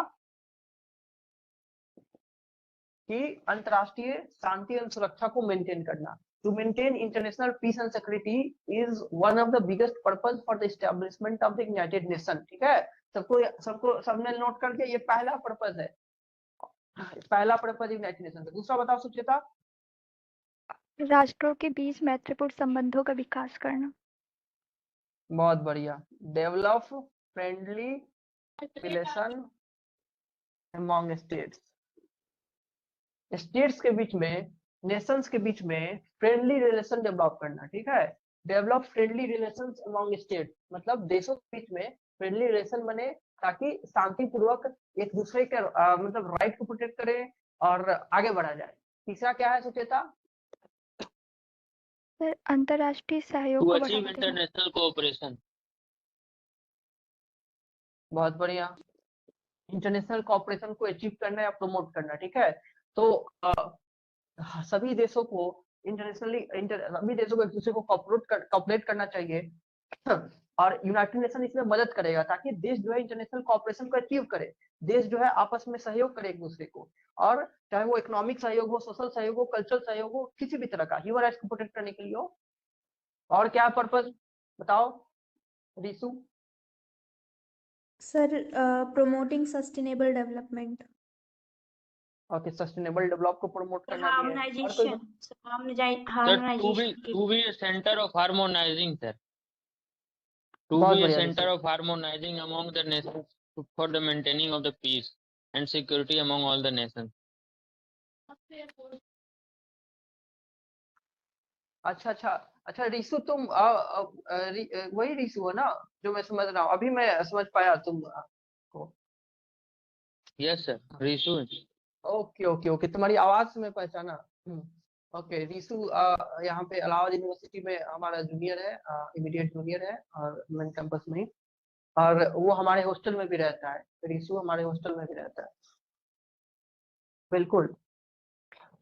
ओके जैसा कि ऋषि ने बताया कि सेंटर फॉर हार्मोनाइजेशन मतलब कि जो अलग अलग देश है उसको हार्मोनाइज करने का एक सेंटर बने यूनाइटेड नेशन, ठीक है। सेंटर फॉर हार्मोनाइजिंग नेशंस को हार्मोनाइज करने का एक सेंटर बने। और ह्यूमन राइट्स को, जो हमने तीसरा पॉइंट बताया कि इंटरनेशनल कोऑपरेशन को प्रमोट करना है, उसमें यह भी है कि ह्यूमन राइट्स को रेस्पेक्ट करना है, कि यूनाइटेड नेशन की ड्यूटी है कि इंकरेज करे देशों को कि ह्यूमन राइट्स को वो लोग रेस्पेक्ट करे, ह्यूमन राइट्स को रेस्पेक्ट करे, ह्यूमन राइट्स को रेस्पेक्ट किया जाए। इसके लिए क्या करना है? इंकरेज करना है, इंकरेज करना है कि ह्यूमन राइट्स को रेस्पेक्ट किया जाए। ये सारे पर्पसेस है यूनाइटेड नेशन को, जो कि बताया गया आर्टिकल 1 ऑफ यूएन चार्टर का, बहुत इंपॉर्टेंट है। ये सारे पर्पस आपको याद होने चाहिए। अच्छी बात ये हो कि आप अगर क्रोनोलॉजिकल ऑर्डर में याद करें, क्योंकि उसमें भी क्वेश्चन आई हुई है, ठीक है, आ सकती है नहीं बोला हूँ, आई हुई है। और किस आर्टिकल में वो याद रहेगा ना याद? Yes Yes, sir. sir. Okay okay. अब जो है सारे ऑर्गन्स को पढ़ने हैं डिटेल में कि और जो कितने ऑर्गन्स हैं ह्यूमन के, प्रिंसिपल ऑर्गन्स की बात कर रहा हूँ। 6 ओके बिल्कुल 6 प्रिंसिपल्स ऑर्गन है। प्रिंसिपल इसलिए क्योंकि ऐसे तो बहुत सारी एजेंसीज है, यूनाइटेड नेशंस की बहुत सारी स्पेशलाइज्ड एजेंसीज हैं जो कि अलग अलग क्षेत्रों में काम करती हैं। Okay, there are various specialised agencies of United Nations, but there are only 6 principal organ of United Nations. United Nations का 6 principal organs है। ओके, और वो जो प्रिंसिपल ऑर्गन्स है उनसे रिलेटेड कई सारे क्वेश्चंस बनती है, वो हमें डिस्कस करें। तो सारे ऑर्गन्स तो आज नहीं हो पाएंगे, हम लोग स्टार्ट करते हैं, कम से कम जनरल असेंबली तो कर ही लेते हैं।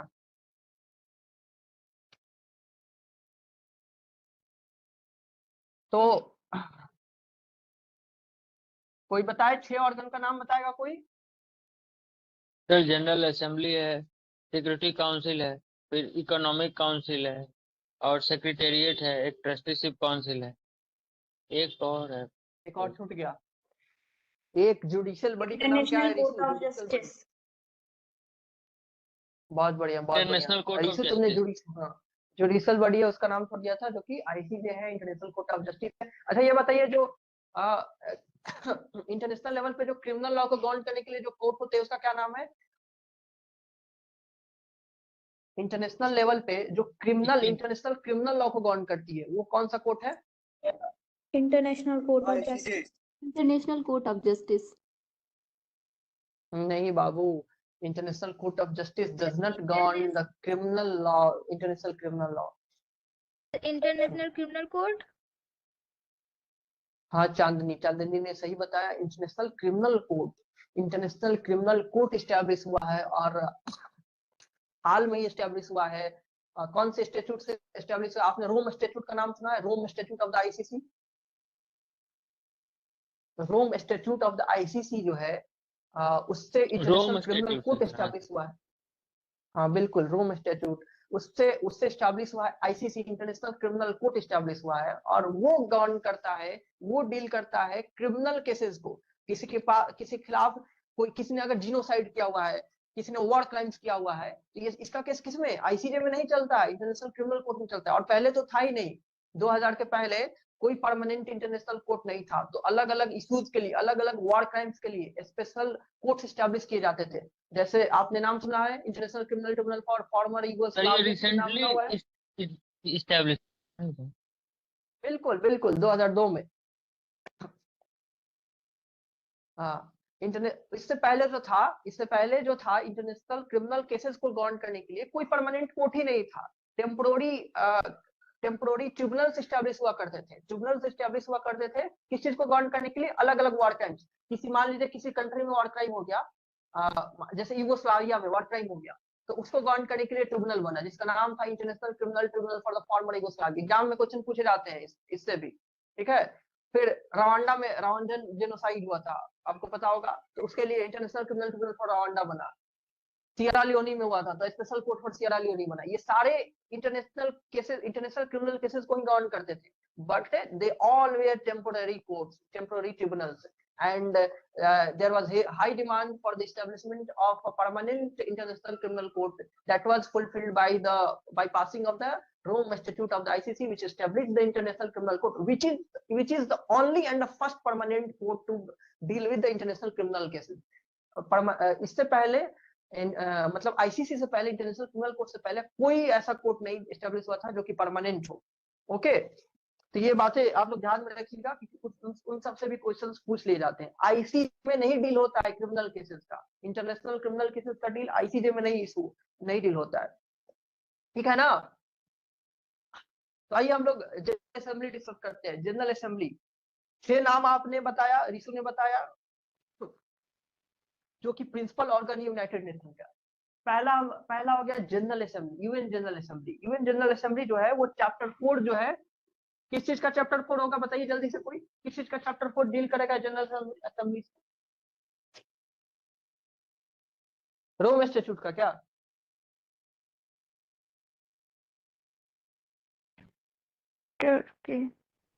बिल्कुल यूएन चार्टर का। यूएन चार्टर से तो एस्टैब्लिश हुआ है यूएन, यूनाइटेड नेशन चार्टर उसी से एस्टैब्लिश हुआ यूनाइटेड नेशन। तो जो भी चीज हम लोग पढ़ेंगे, सिक्योरिटी काउंसिल, जनरल असेंबली, चाहे जो भी चीज, अभी मैंने आर्टिकल 1 ही बताया, यूएन चार्टर का ही बताया, तो ये सारी चीज यूएन चार्टर से ही ऑन होती है। ओके, तो चैप्टर 4 जो है वो जनरल असेंबली से डील कर रहा होता है। General assembly section 9 two, sorry section बोल रहा हूँ, आर्टिकल 9 से 22 तक, आर्टिकल 9 से 20, बहुत बढ़िया सुचेता, 9 से 22 तक आर्टिकल जनरल असेंबली से डील करता है। किस चीज का? यूएन चार्टर का, जो कि चैप्टर 4 है।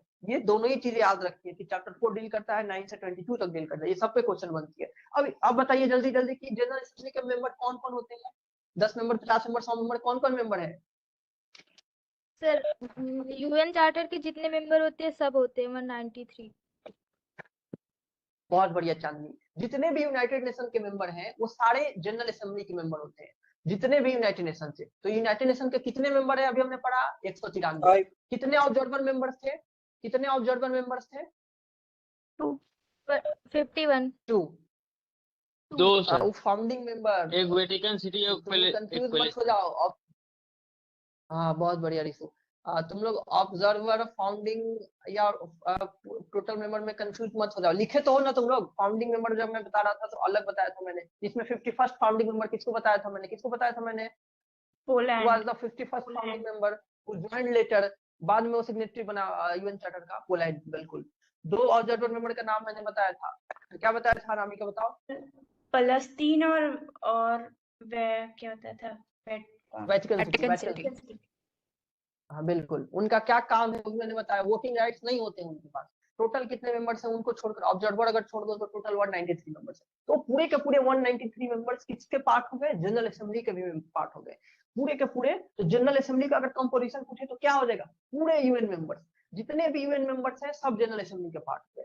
अब जो है जनरल असेंबली का क्या काम है? क्या काम है जनरल असेंबली का? इसमें एक तो बजट अप्रूव करता है। अगर क्वेश्चन है कि कौन सा एनुअल बजट, एनुअल बजट कहाँ अप्रूव होता है?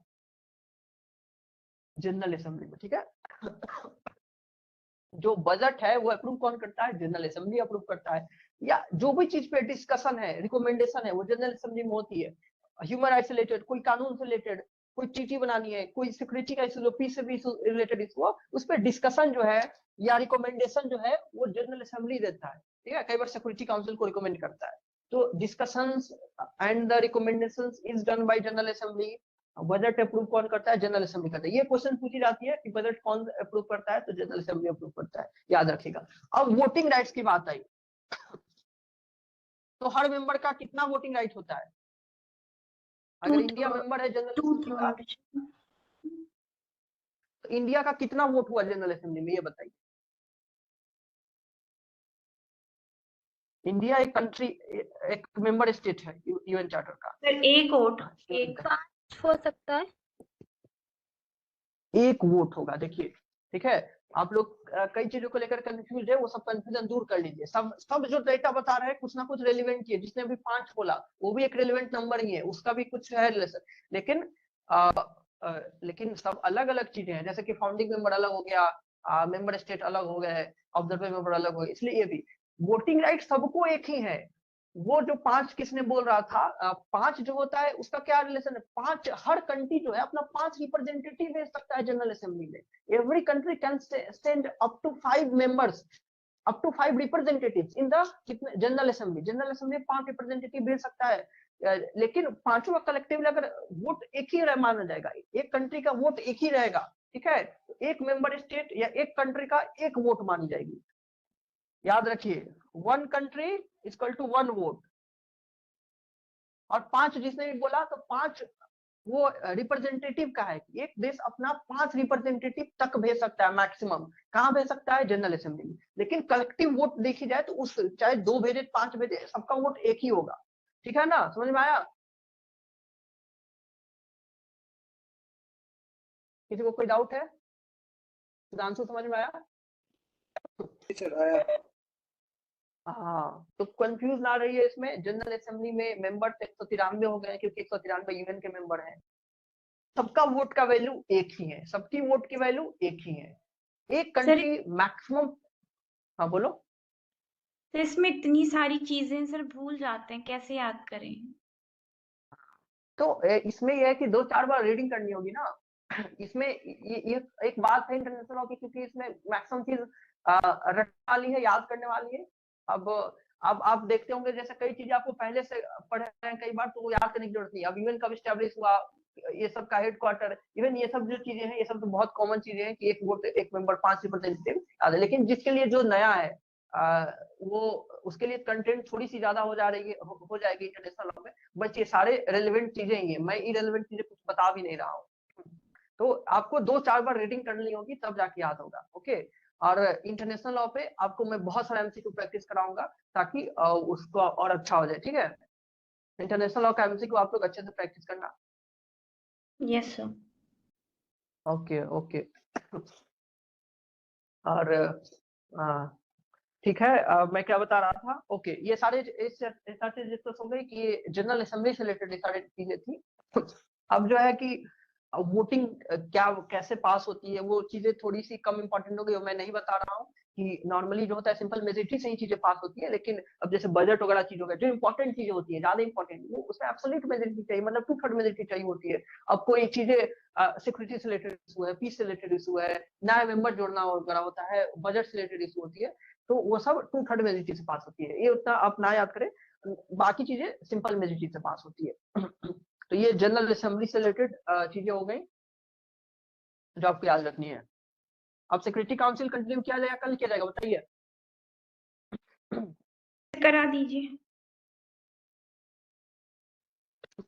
ओके ठीक है, सिक्योरिटी काउंसिल करते हैं।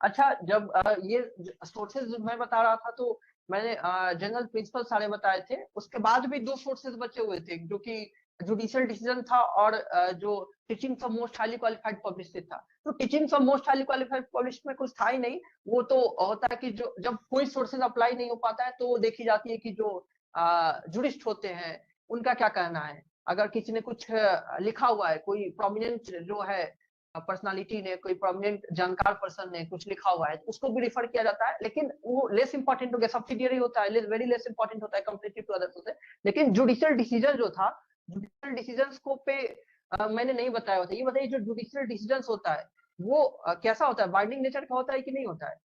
जो statute of ICJ, judicial decision subsidiary source होता है। ये फॉर्मूला कर रहा है।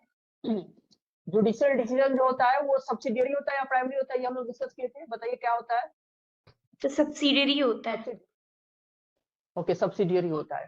और जुडिशियल डिसीजन होता है वो बाइंडिंग होता है कि नहीं, ये बताइए।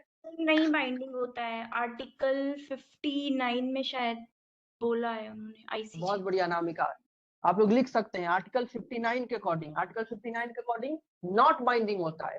जो आईसीजे के जो डिसीजंस होते हैं वो नॉट बाइंडिंग, यानी कि जो स्टेयर डिसीजंस का प्रिंसिपल होता है वो अप्लाई हो रहा है कि नहीं हो रहा है। ICJ follow doctrine of stare decisis और नॉट, डू नॉट फॉलो, बिल्कुल do not follow. ICJ do not follow doctrine of stare decisis. Stare decisis का डॉक्ट्रिन सबको पता है, प्रेसिडेंट जो होती है उसकी इंपॉर्टेंस की बात करता है कि जो प्रेसिडेंट, हाँ ठीक है बिल्कुल, ये बहुत ही आसान है, सबको पता होगा। स्टेयर डिसीजन जो प्रेसिडेंट होती है उसकी इंपॉर्टेंट होती है, उसको फॉलो करना होता है, उसको अबाइड बाई करना होता है, ना कि उससे अलग हट जाना है, ठीक है। तो ये आईसीजे नहीं फॉलो करता है, स्ट्रिक्ट कंप्लायंस नहीं होती है, स्टेयर डिसीजन का प्रिंसिपल नहीं अप्लाई होता है, अपने पुराने जो जजमेंट्स होते हैं वो खुद पे नहीं बाइंडिंग होता है। आप डिफर कर सकते हैं, अलग अलग केसेस में अलग अलग जजमेंट आते हैं, वो डिपेंडेंट करता है केस टू केस, ना कि पहला जजमेंट को रिफर किया जाएगा उसका। इवन इसका मतलब ये नहीं कि रेफरेंस नहीं होता है, रेफरेंस होता है बट वो बाइंडिंग बिल्कुल भी नहीं है, ठीक है, बाइंडिंग नहीं है। ये जुडिशियल डिसीजन से रिलेटेड इतनी बातें थी जो कि अब याद आया तो बता दिया।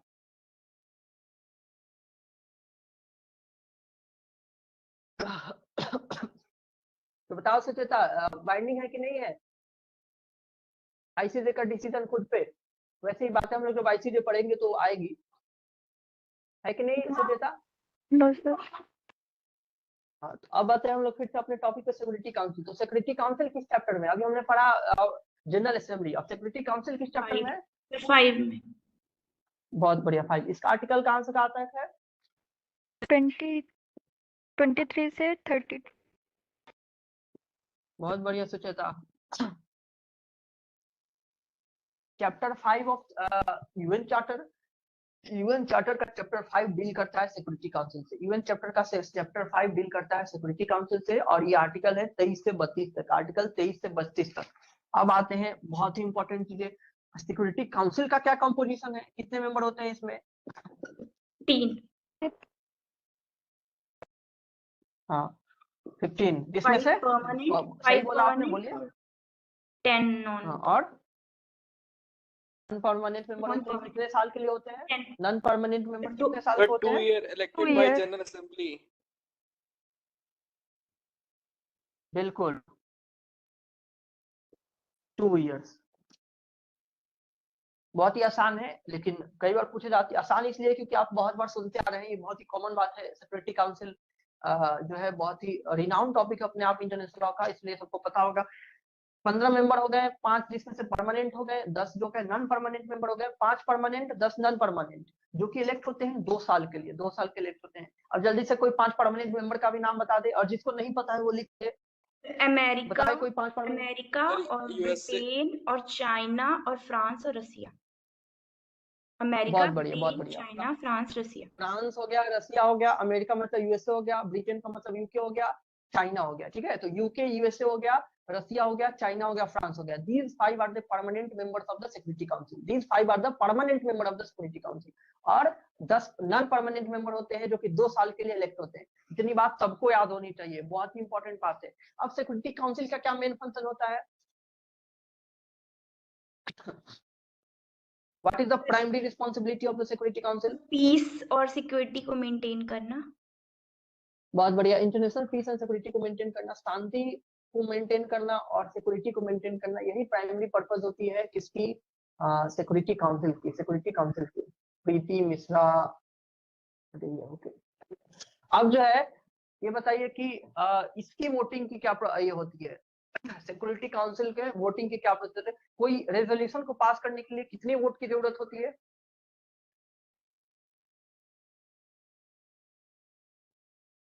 तो 9।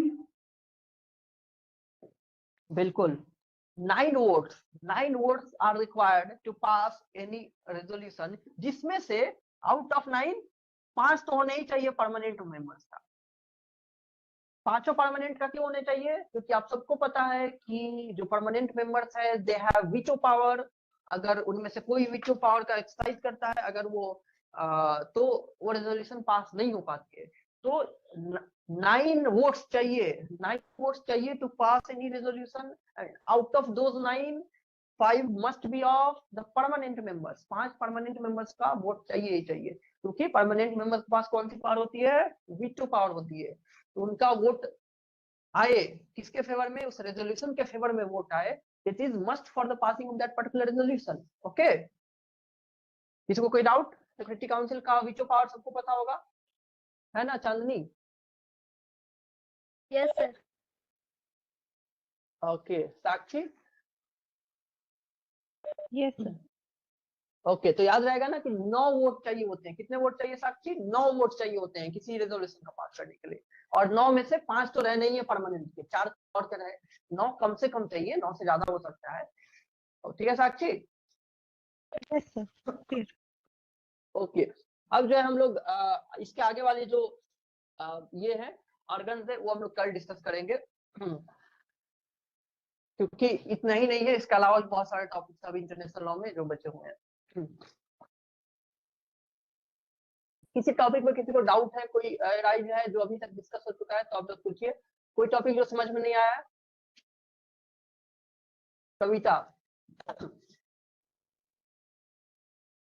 नो सर, सब क्लियर है।